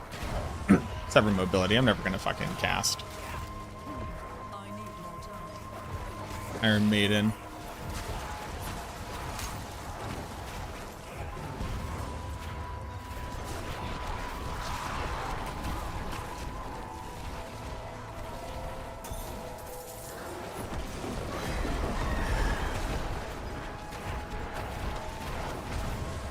I'm also just like killing stuff too fast for Iron Maiden to really matter.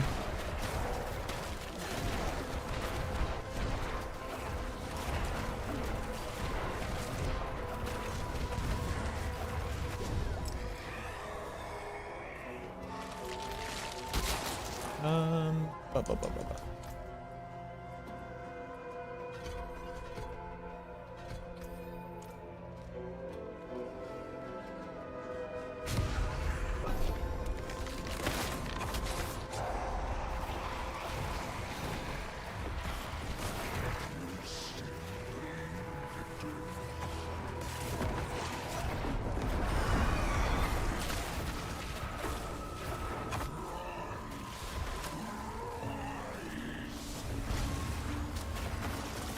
Ba-da-ba-ba-ba.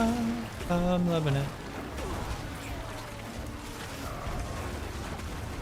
Can I just run in? Why is an ad run? I just ran it. But did I never click the... Oh, was I not able to click the button? That happens sometimes.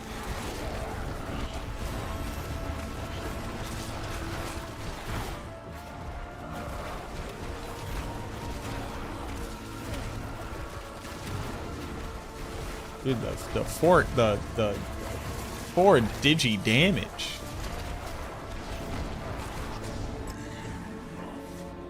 The 4 digi damage. Dude, we got 100 Aether. All right, not bad for level 62 Necro, I think.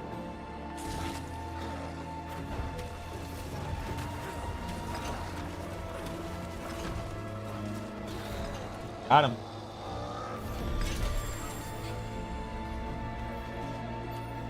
Got him, boys. Oh, the spoils of equipment. Oh yeah, brother. Get out of here. Bam.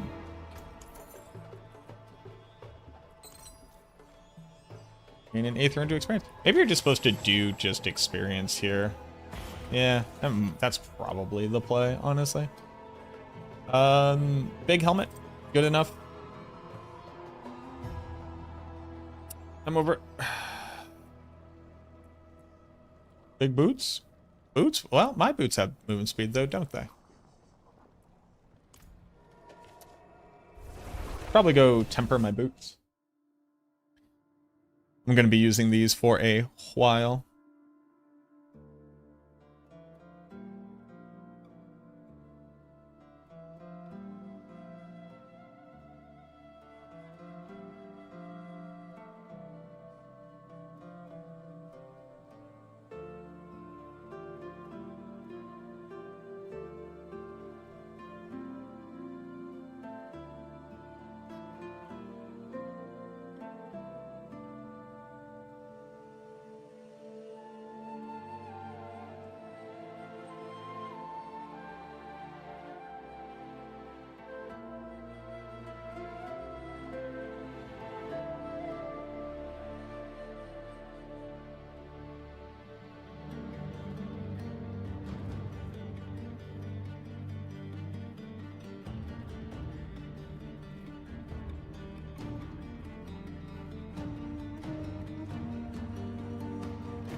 Get rid of all this.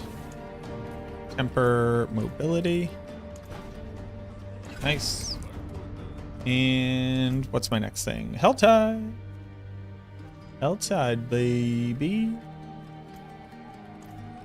There's a lot of whispers to do here. I think I want to do these whispers here first.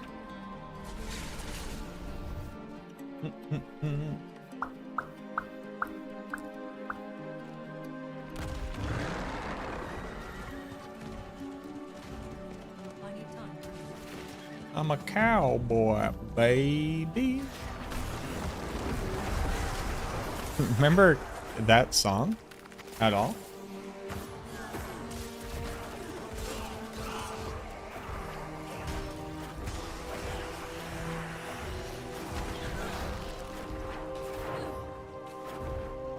From AHS, American Horror Story?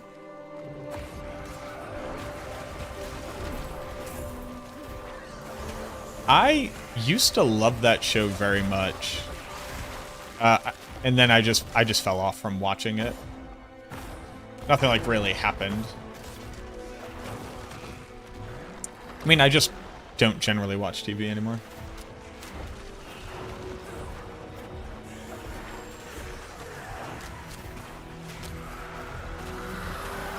Remember Old Town Road? Take my horse to the Old Town Road. I'm gonna ride till I can't no more. Take my horse to the Old Town Road. I'm gonna ride till I can't no more. I got the horses in the back. Horseback is attached.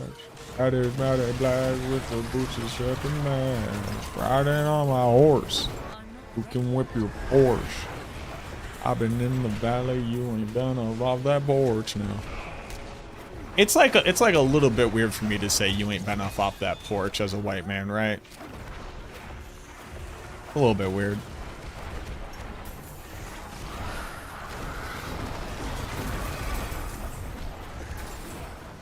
Lean all in my bladder. Here's the thing.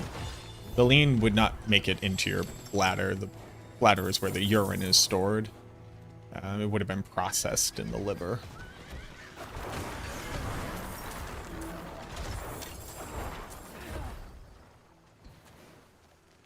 Capitalized.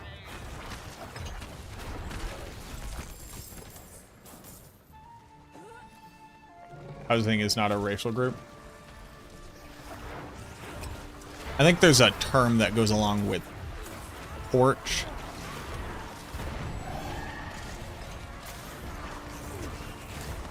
That's not a word I can say. Or rather, a word I choose not to say. I can say whatever I want. I have seen Clerks 2. I'm not picking up a reference from Clerks 2, although I've only seen Clerks 2 like one time.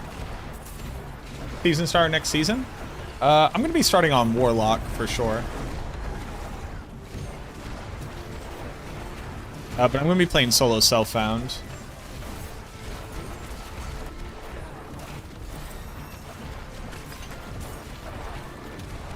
Ain't all in my bladder. Eat it on my baby. You can go on and ask her. Riding on my horse.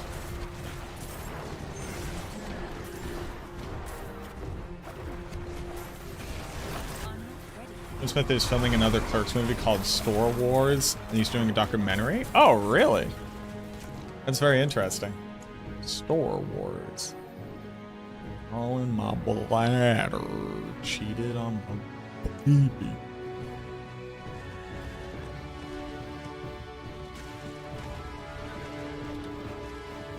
You can go on and ask her. Riding on my horse.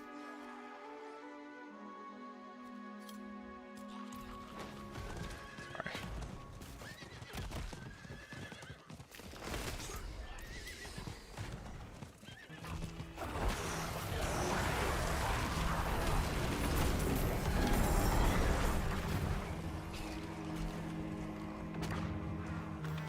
Hope he doesn't make good moves or if your chase have just changed. It's probably like a combination of the two, right? I feel like Clerks, like, I think if you go look at like Dogma, right? Dogma's a classic. Dogma's a very good movie.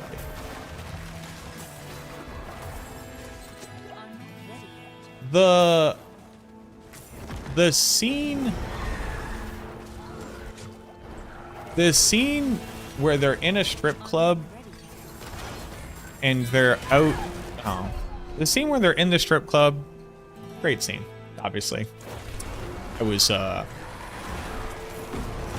young adolescent when I saw that, so great scene for me. But like, was it actually funny that a shit demon came out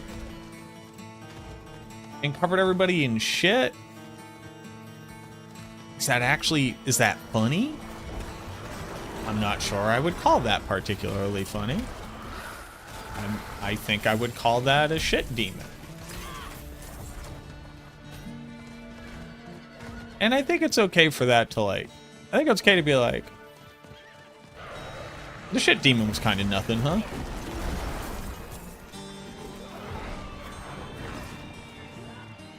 Now, that doesn't make it a bad movie by any stretch. Fucking love Dogma.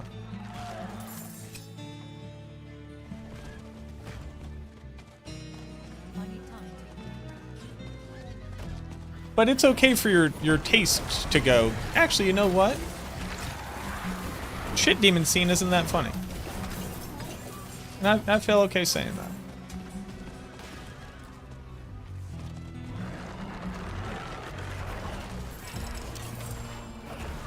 Did I catch the 4:30 movie? I have not. No. What tis the 4:30 movie? Being all in my bladder. It on my boot. I should do. I don't know why I didn't do this. I meant to do it.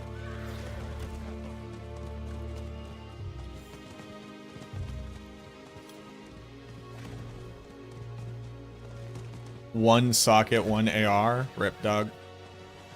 Oh, Kyle. Everybody, Kyle's here. Oh, somebody summoned Kyle and shouldn't have, huh? I'll resurrect you, bud. You know you can just resurrect. No? Okay. You wait until I start rezzing you, and then you... Okay. Kind of a big fuck you to me, huh?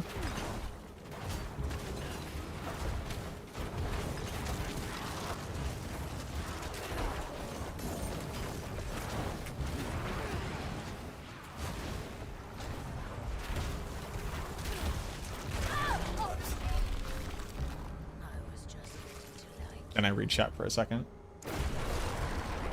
Oh, you bitch.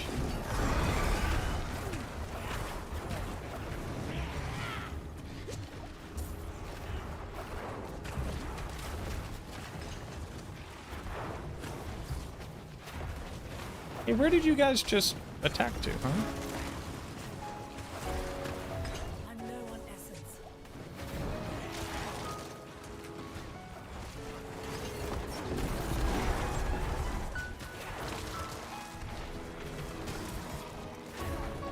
There we go. No harm, no foul, boss. No harm, no foul, boss.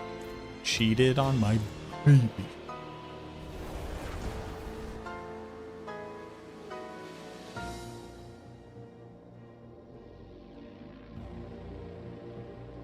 Clerks 1 was a very good movie, too. For sure.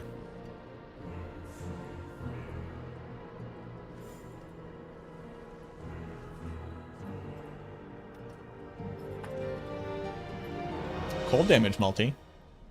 Hey yo. Sure. As long as there's lean all in my bladder.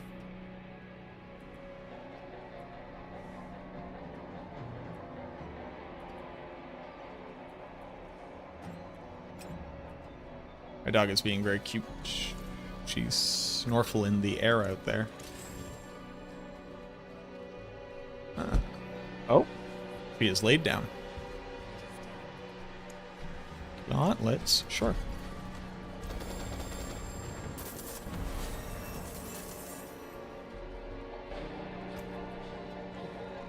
You can whip your Porsche.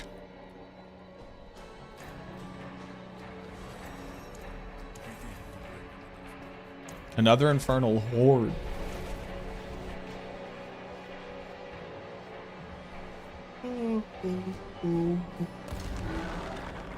Huh.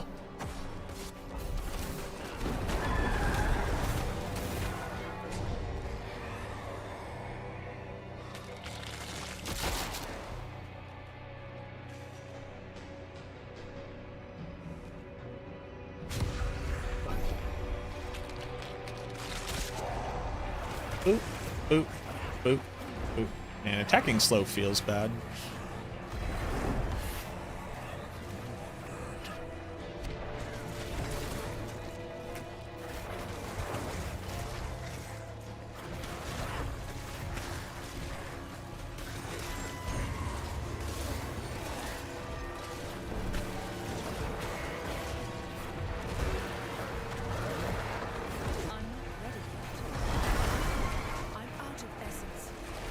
Oh, the big man's here.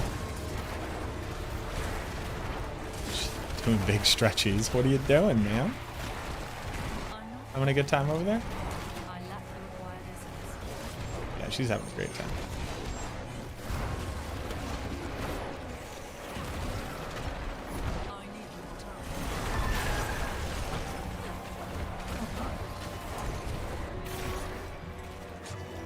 Are you experiencing like allergy? What's up?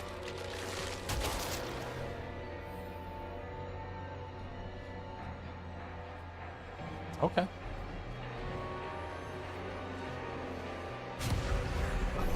She's having a whole time over there.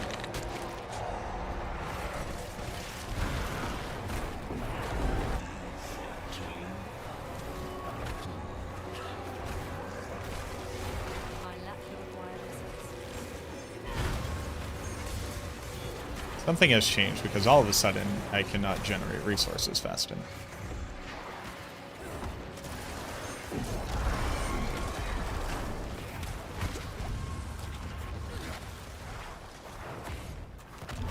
I'm not ready yet.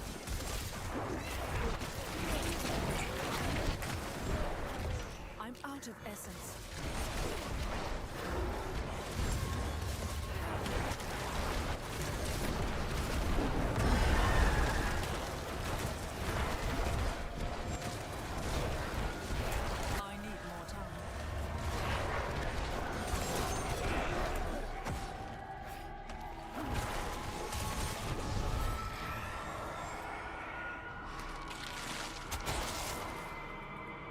All in my bladder.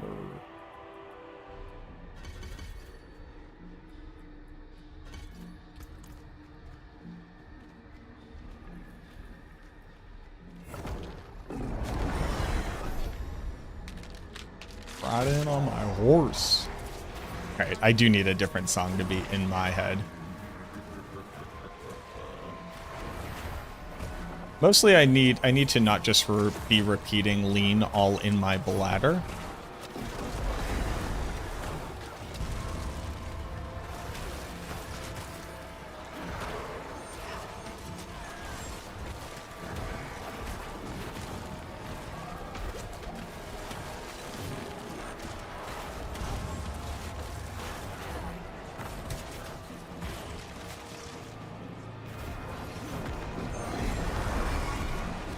The YMCA. That ain't it.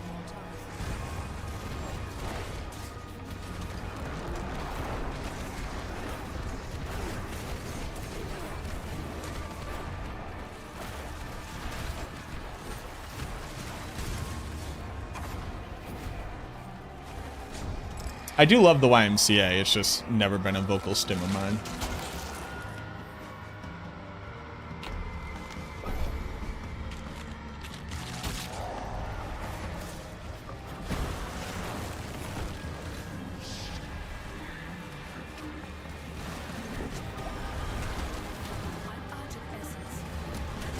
So what day is it? The 18th. So we have, wait, so today is Thursday? So today is Thursday. And that means that, when's the campfire chat? Is it the 23rd? The 23rd, right?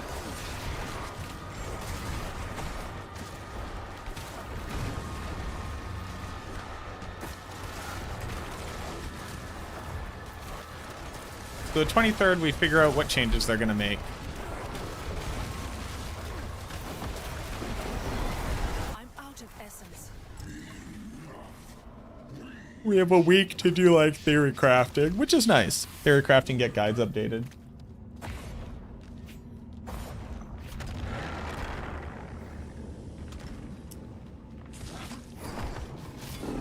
I do think it'll be interesting to see Steam charts and player retention over this season. A lot of people make a lot of statements about like player retention and what they believe is happening to like the player base. And I think, wow, that gave me no experience. They gave me like negative experience. They gave me less experience than it has in the past. Oh, big weapon. Hello. Hear me out. Bazinga.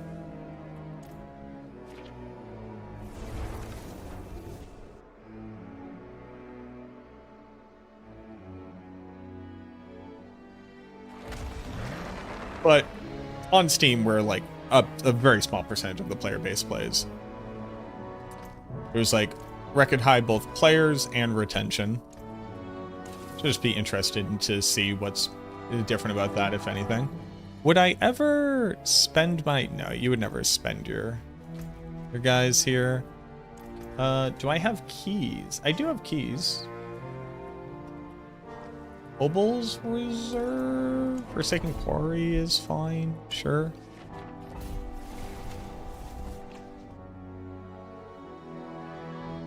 Yeah.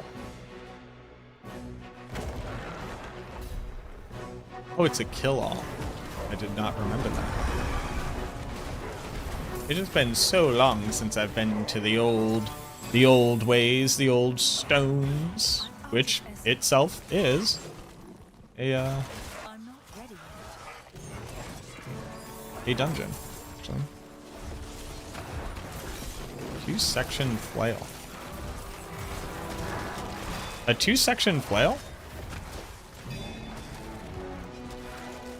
Is this not a nunchuck?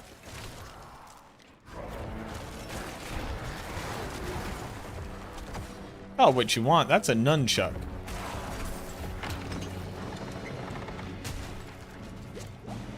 Did I save any fish for trade? I have not fished.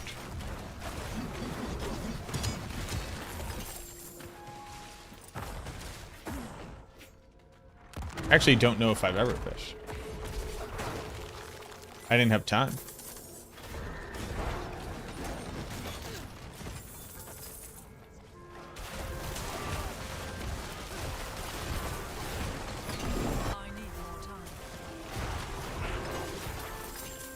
Oh, she found her chew. That's good. That'll entertain her for a bit.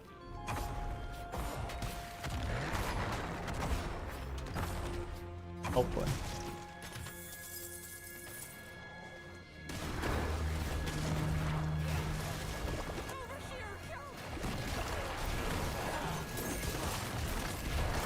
Oh, hello, Arig Midnight. Don't you seem like weirdly out of depth?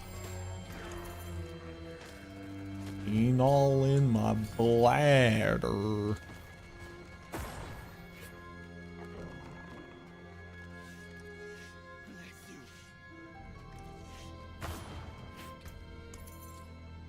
Come ride your Porsche.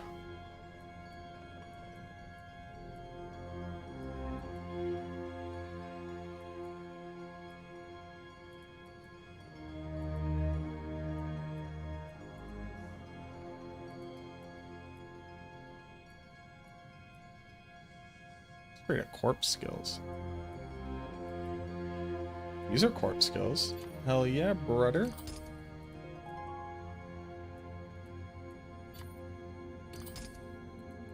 I do want this movement speed though. Okay.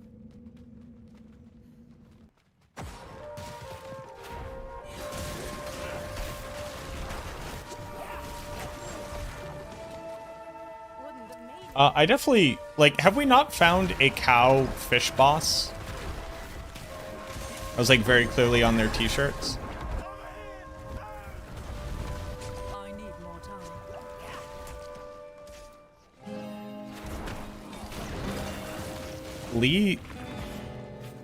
Bleezot of the Moon Clan. It's fun.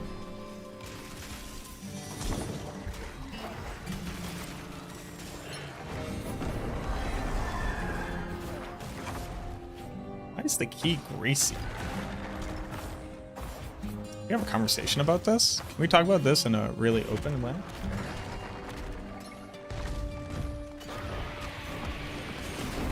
I also like these things that are just like Bale but a skeleton.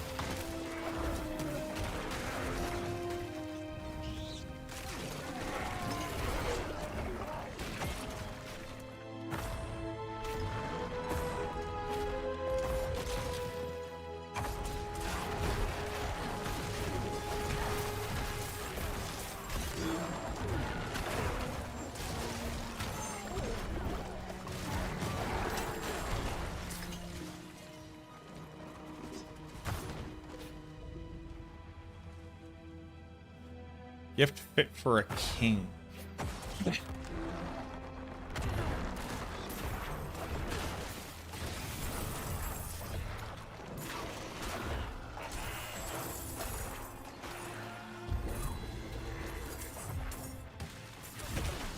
Yeah, because the Cow King drops like prime rib or something, right?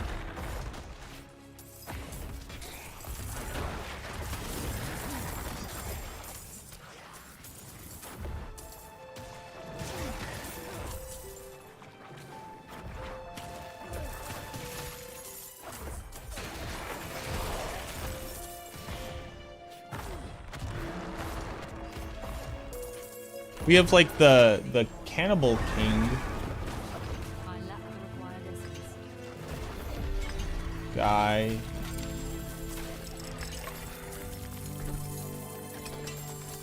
You know that guy? You know that guy I definitely remember?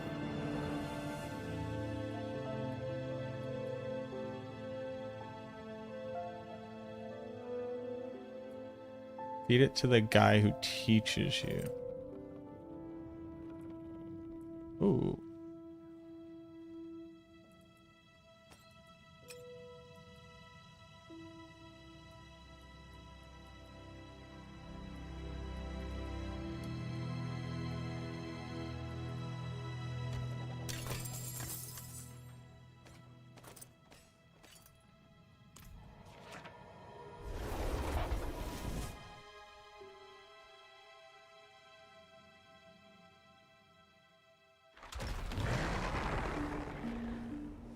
Why do you think it would... What is Moo Fish 2? What is that? What is this reference? I'm not understanding. Ooh.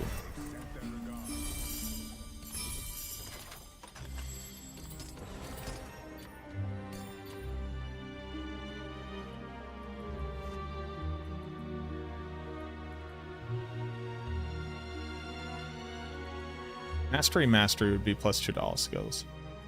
It's pretty good.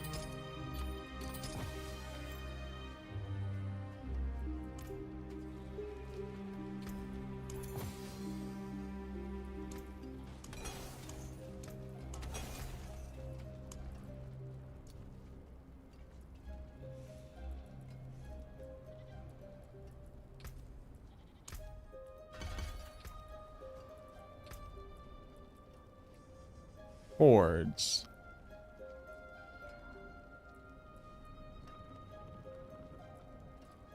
Yeah, make them better. A pit is fine. Sure. What level pit can we do? Probably not 120, huh? Can I do Torment 10? Or Torment 1, rather?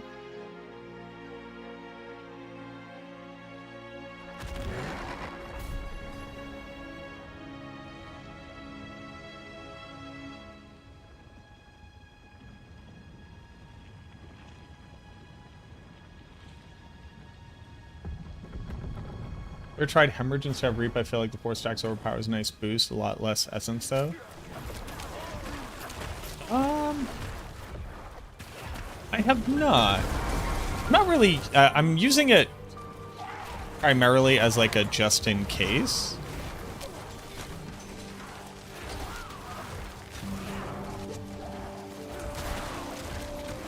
I need more time. Damn, dude. Hit tier 10 when you're level 67 with an aspect is hard. Who would have got... Oh, I got a bloodless scream?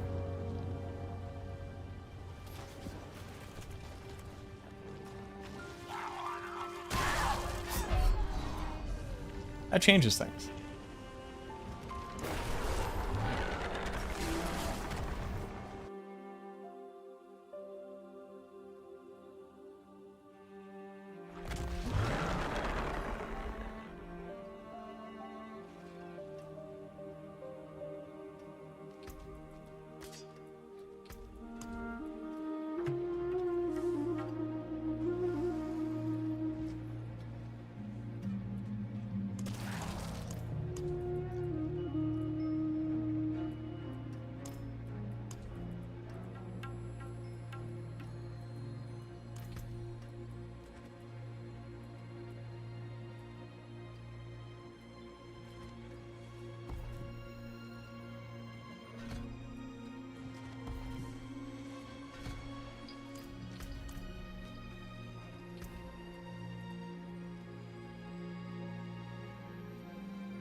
Try that again.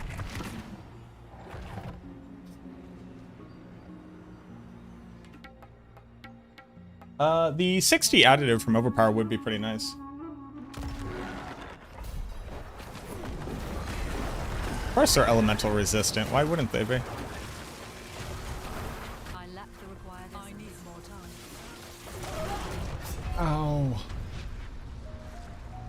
Ow. So that's pretty cool, huh?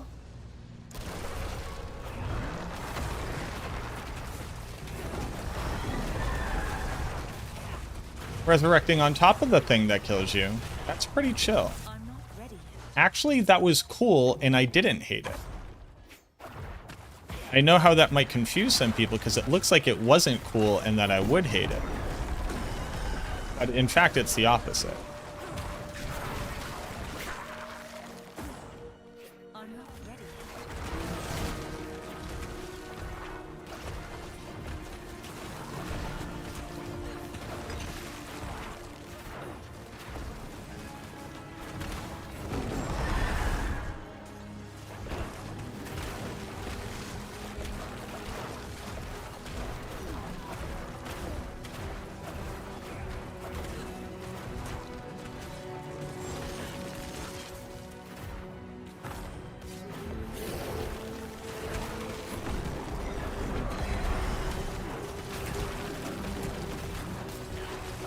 Because I can like hear you guys now. You're like, Mac, why would you? Wouldn't that make you upset when that thing that happened that sucked happened? And it's like, no, you silly, you gooses.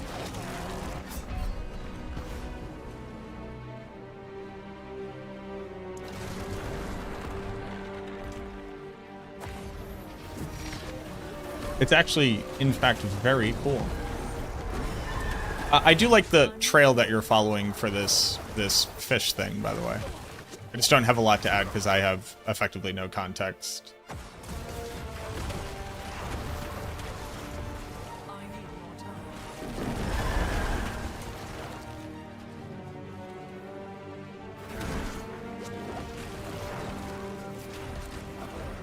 I have no potions.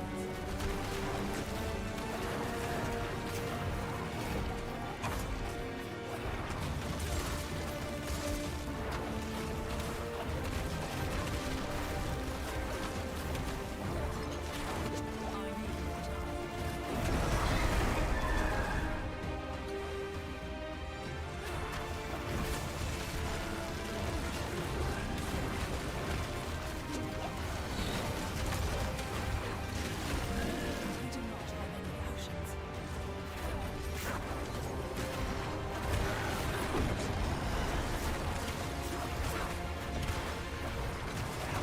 I'm out of potions.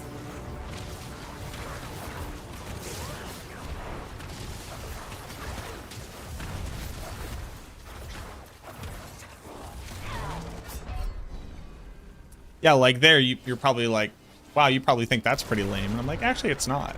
It's actually very cool that I was clipped by a single bit of lightning from a shock lance. Actually, that's very cool to me. Actually, I like that a lot. No, I can't really complain about dying here. Like, I just should not be here. But I can a little bit complain, you know what I mean? I actually think that having more skeletal boys here would be better.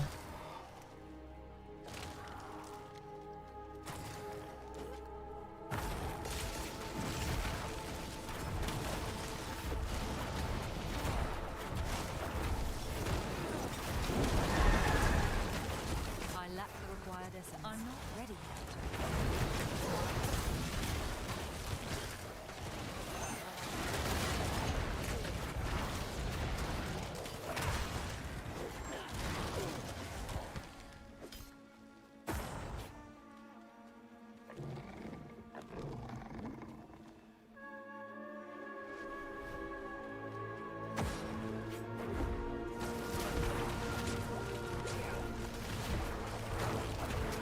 What up, dummy?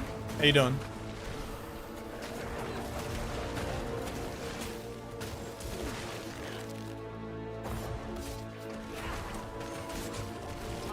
excuse me.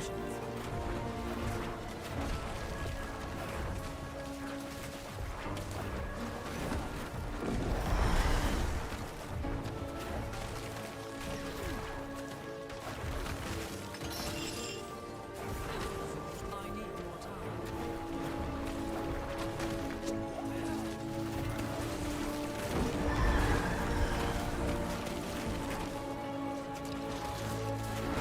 Carry through Torment 12 Mephisto a few times.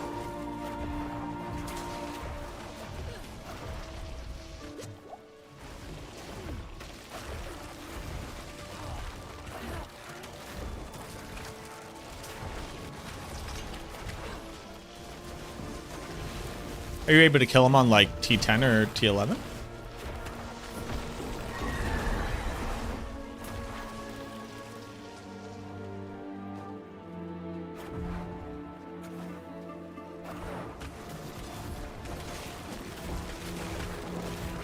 Trying to think of a circumstance where I have like a lot of Mephisto keys, but I cannot kill him, but need to kill him on T12.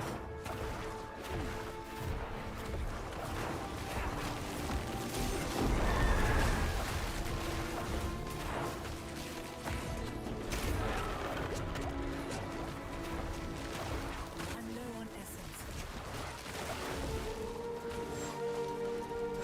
I do not have any potions.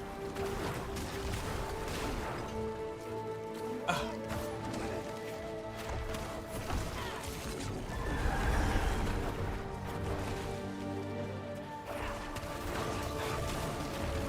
do not have any potions. Maximize your chance for better loot.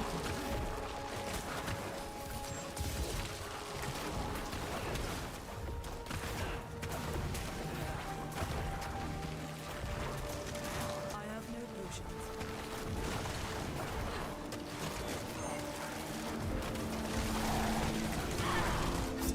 Oh, that's cool. I would like these like bramble monsters more. If I could like meaningfully tell the difference between things they've shot up around me and the particle effects on the ground. Like I can walk through this one. But what?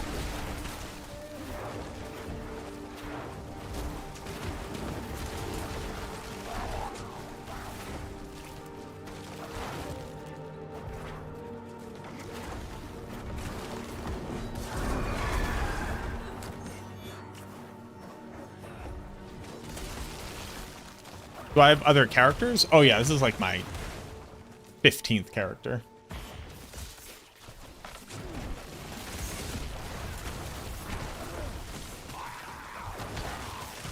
I'm trying to like quantify progression. Wow, that's probably too many guys, huh? Have any potions.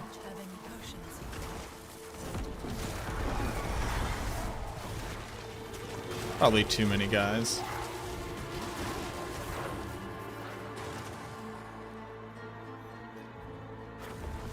have no potions. Get to open chest, get to level 70? Ah, I'm aware. Yeah, I'm explicitly not doing that.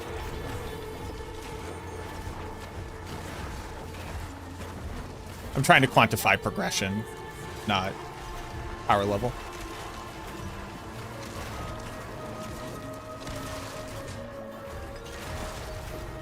I do not have any potions. Dumb. Dumb, that's what that is. I'm not ready yet. Stagger him, stagger him, stagger him, stagger him, stagger him, stagger him, stagger him. Be pretty cool. Thank you.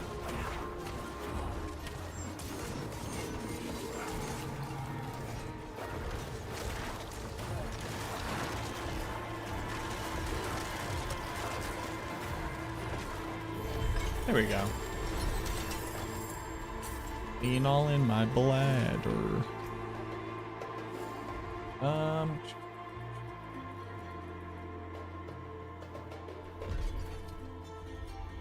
Sure.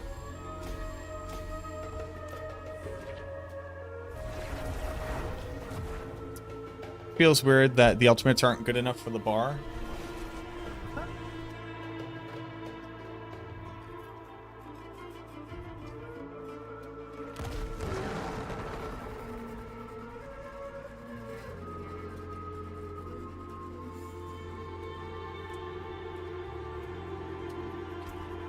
I could see that. I don't personally consider that weird so much.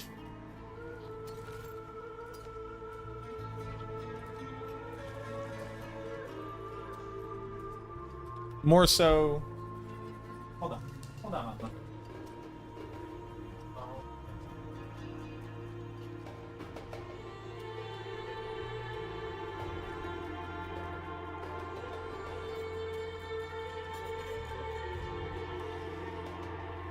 Oh, what about that?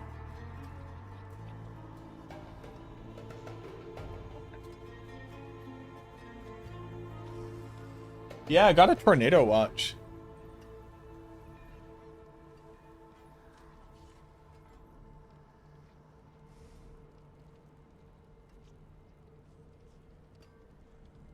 It's pretty cool. All in my bladder. Repair my stuff. Okay. A hell tide.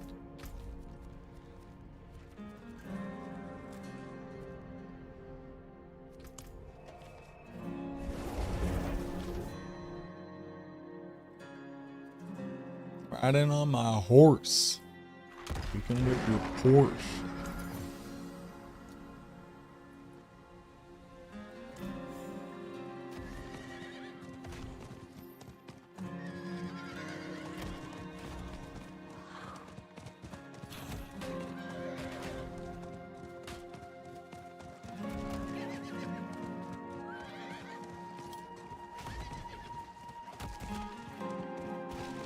Yeah, the watch I got was for Connecticut. Which I have to remember, like, Connecticut's not that far away. I need more time.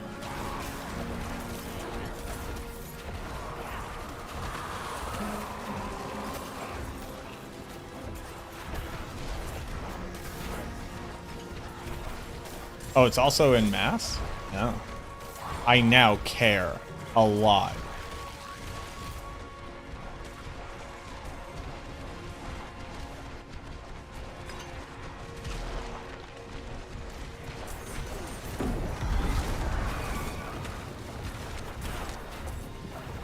Before I didn't really care.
We go to Oz, it's the one from The Wiz. It is done. I don't think they're sending you anywhere just yet. But if you do end up out there, never forget.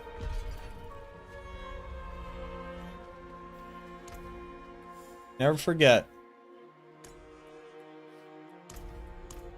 I think that's important.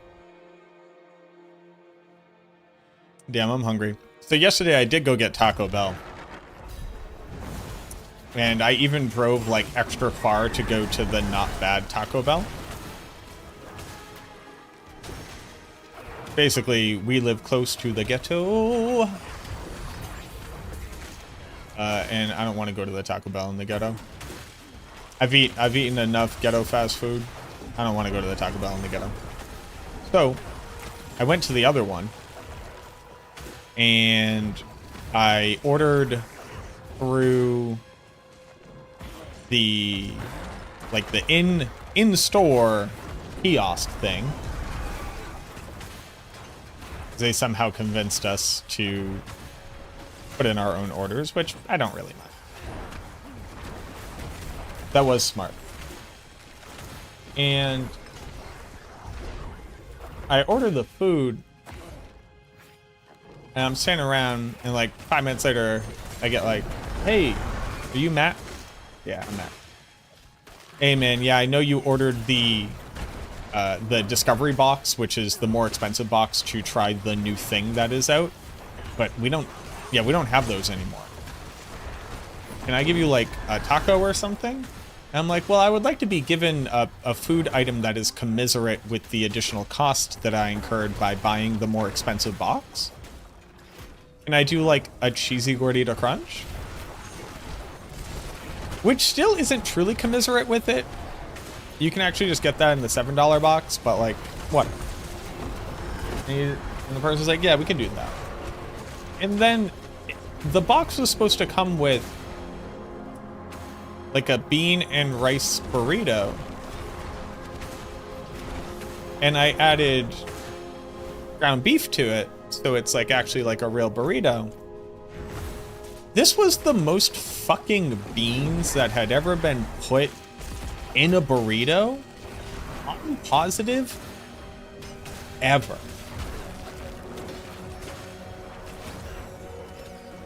Ever in the goddamn history of putting refried beans in a burrito. It was heinously disgusting to eat. And it was the last food item that I kept. So I was like, oh, sick. Now I get to eat my very safe beans, rice, nacho cheese, ground beef burrito. And it was so bad, and I was so upset. Also, the cheese they put in the little container for the nachos, it was the hottest cheese that has ever been put in one of those little plastic fucking thimbles. It was scaldingly hot after I had eaten 2 of my meal items already. I had already eaten the cheesy gordita crunch and the Doritos Locos taco.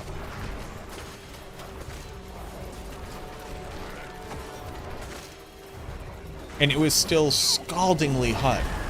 It was insane. They had put this cheese through a nuclear reactor.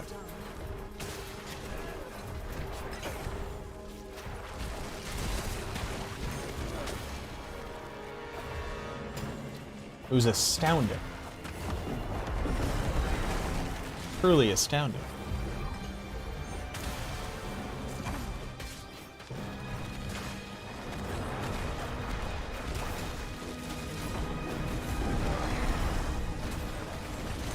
So blisteringly hot. Way too hot.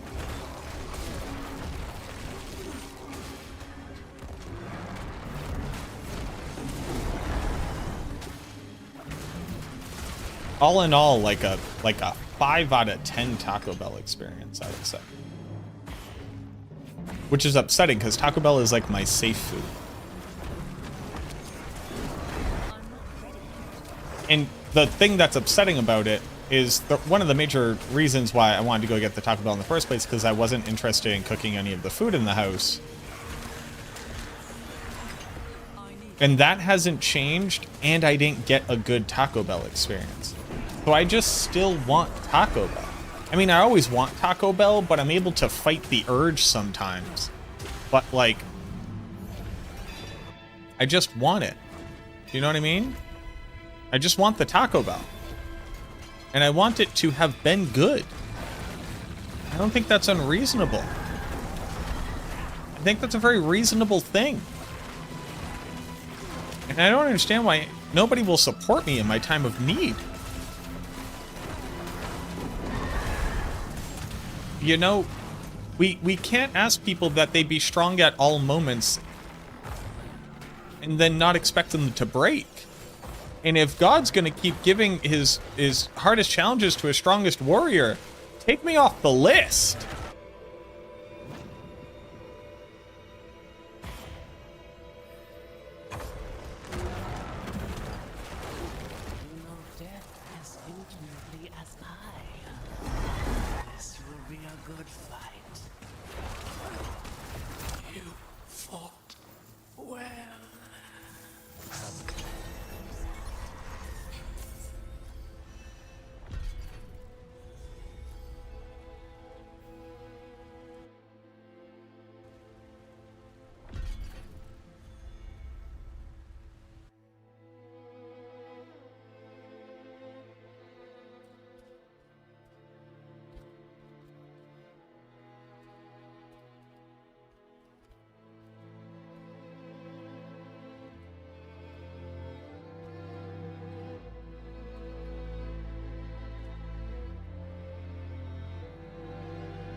I have never seen a trace of echoes ever. I didn't even know this is what it looked like.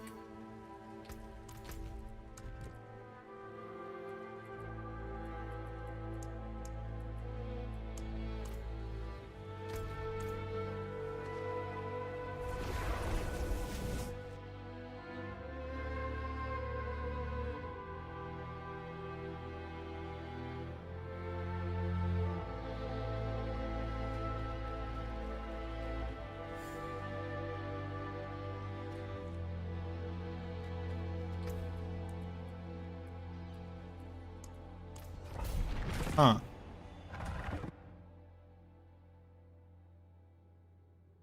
I've literally never seen one of those.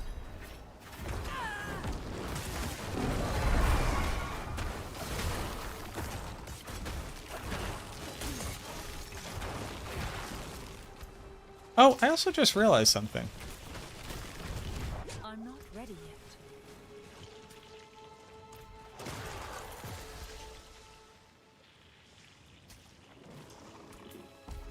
I could still be using this. In fact, I should be. Oh my god, this is so much better.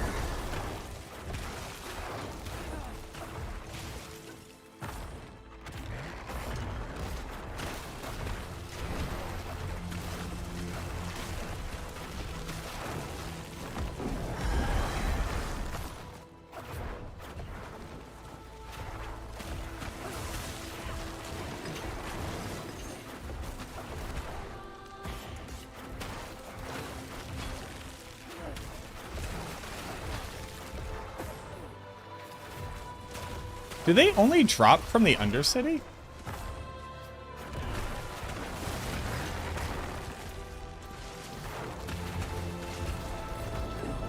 Hold on, do they only drop from the Undercity?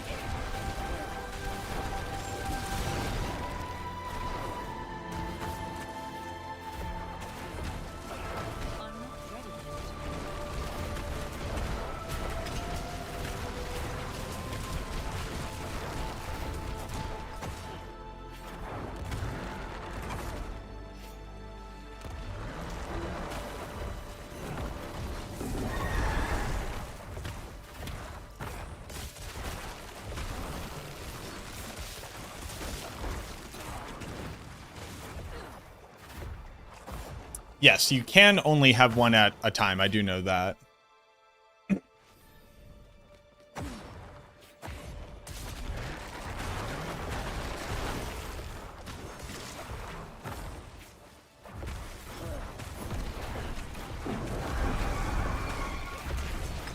Got yours in Nightmare Dungeon. I'm not ready yet. Huh. Huh. The thought clickens.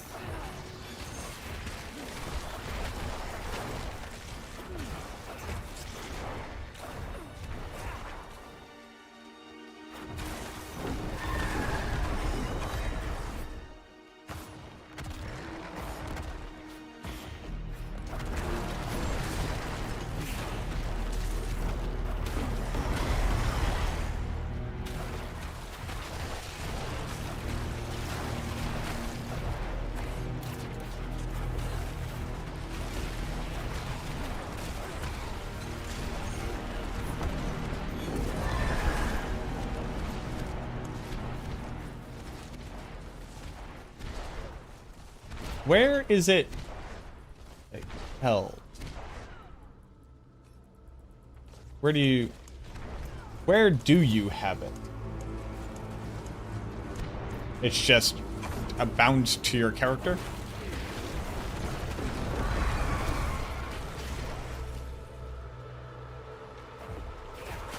Just a quest? Here's the only problem. I don't have a quest. I think I have to be in Torment 1?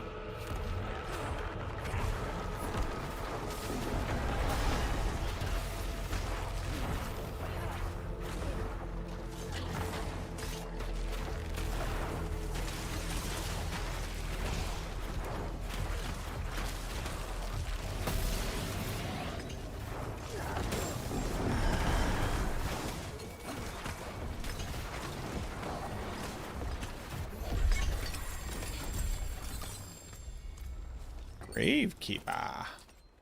Gravekeeper.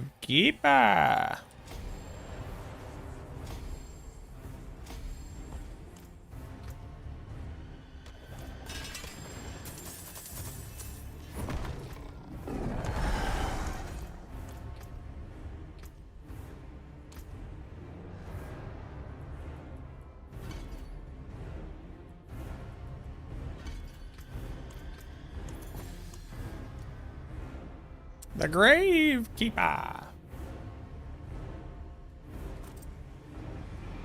Ain't all in my bladder. Cheated on my baby. You can gone and ask her. Riding on a horse. All right, I'm gonna check out my dog real quick. Maybe grab a little snack. I'll be right back.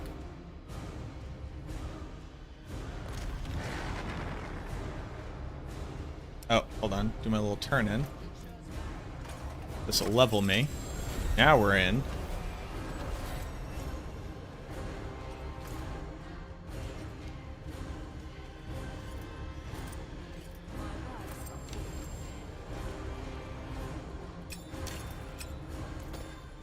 Now we're in.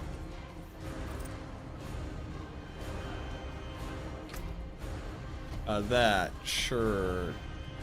Yes, yes, yes. Go to Torment 1.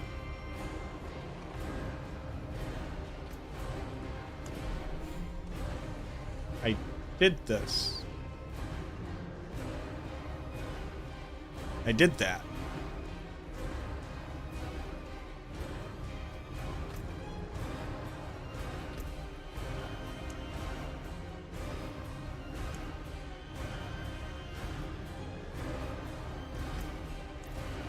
What a big mission. You don't do capstones to unlock Torment tiers anymore. That's just for the season's journey.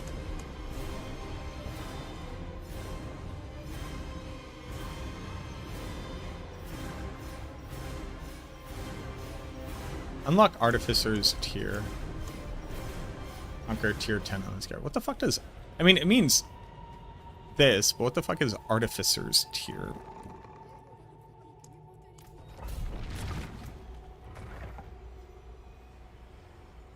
Game, you watched me do this.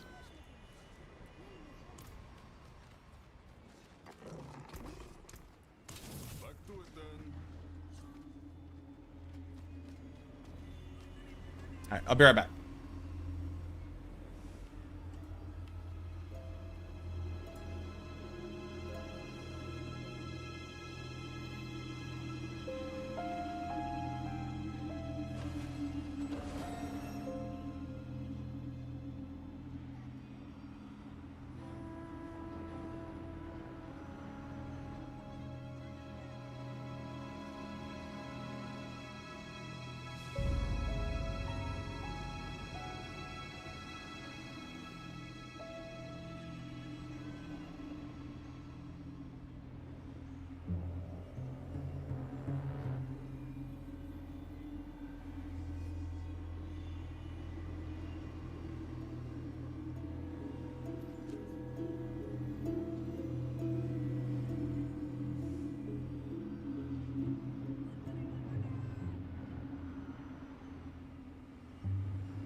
Did you bet?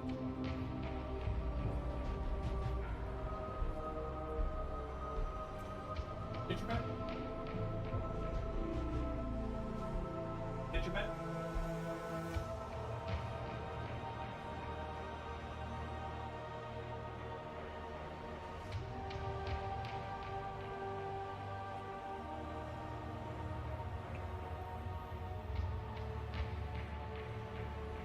Right, here you go.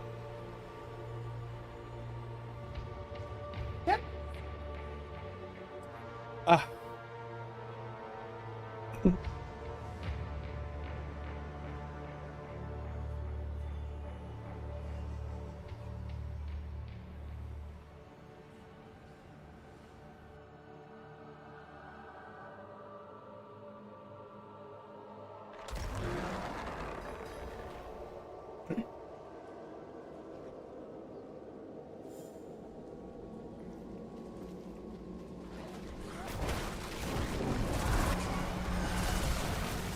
I also just realized, like, my volume is super duper low, and I don't know how I just wasn't hearing anything for that long.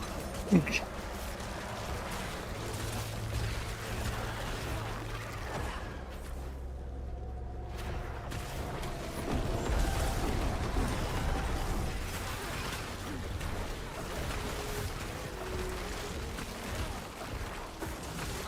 ready yet.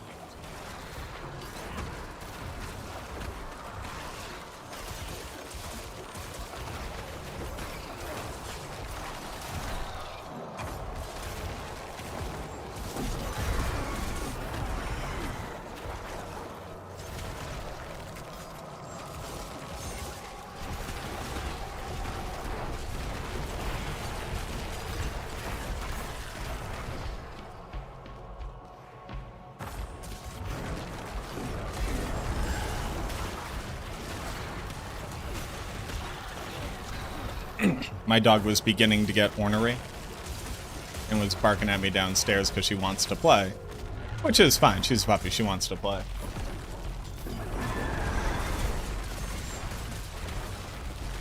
The issue being that when she gets ornery, she starts destroying stuff because she starts throwing a little tantrum. Curse this place. I'm being followed. Hey. And if she keeps being like this, I am just going to have to, like, crate her. I'm not ready yet. Hey.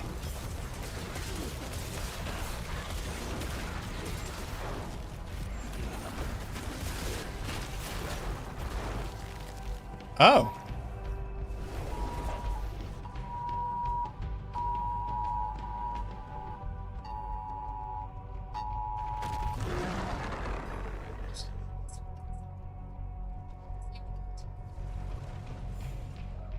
Hello?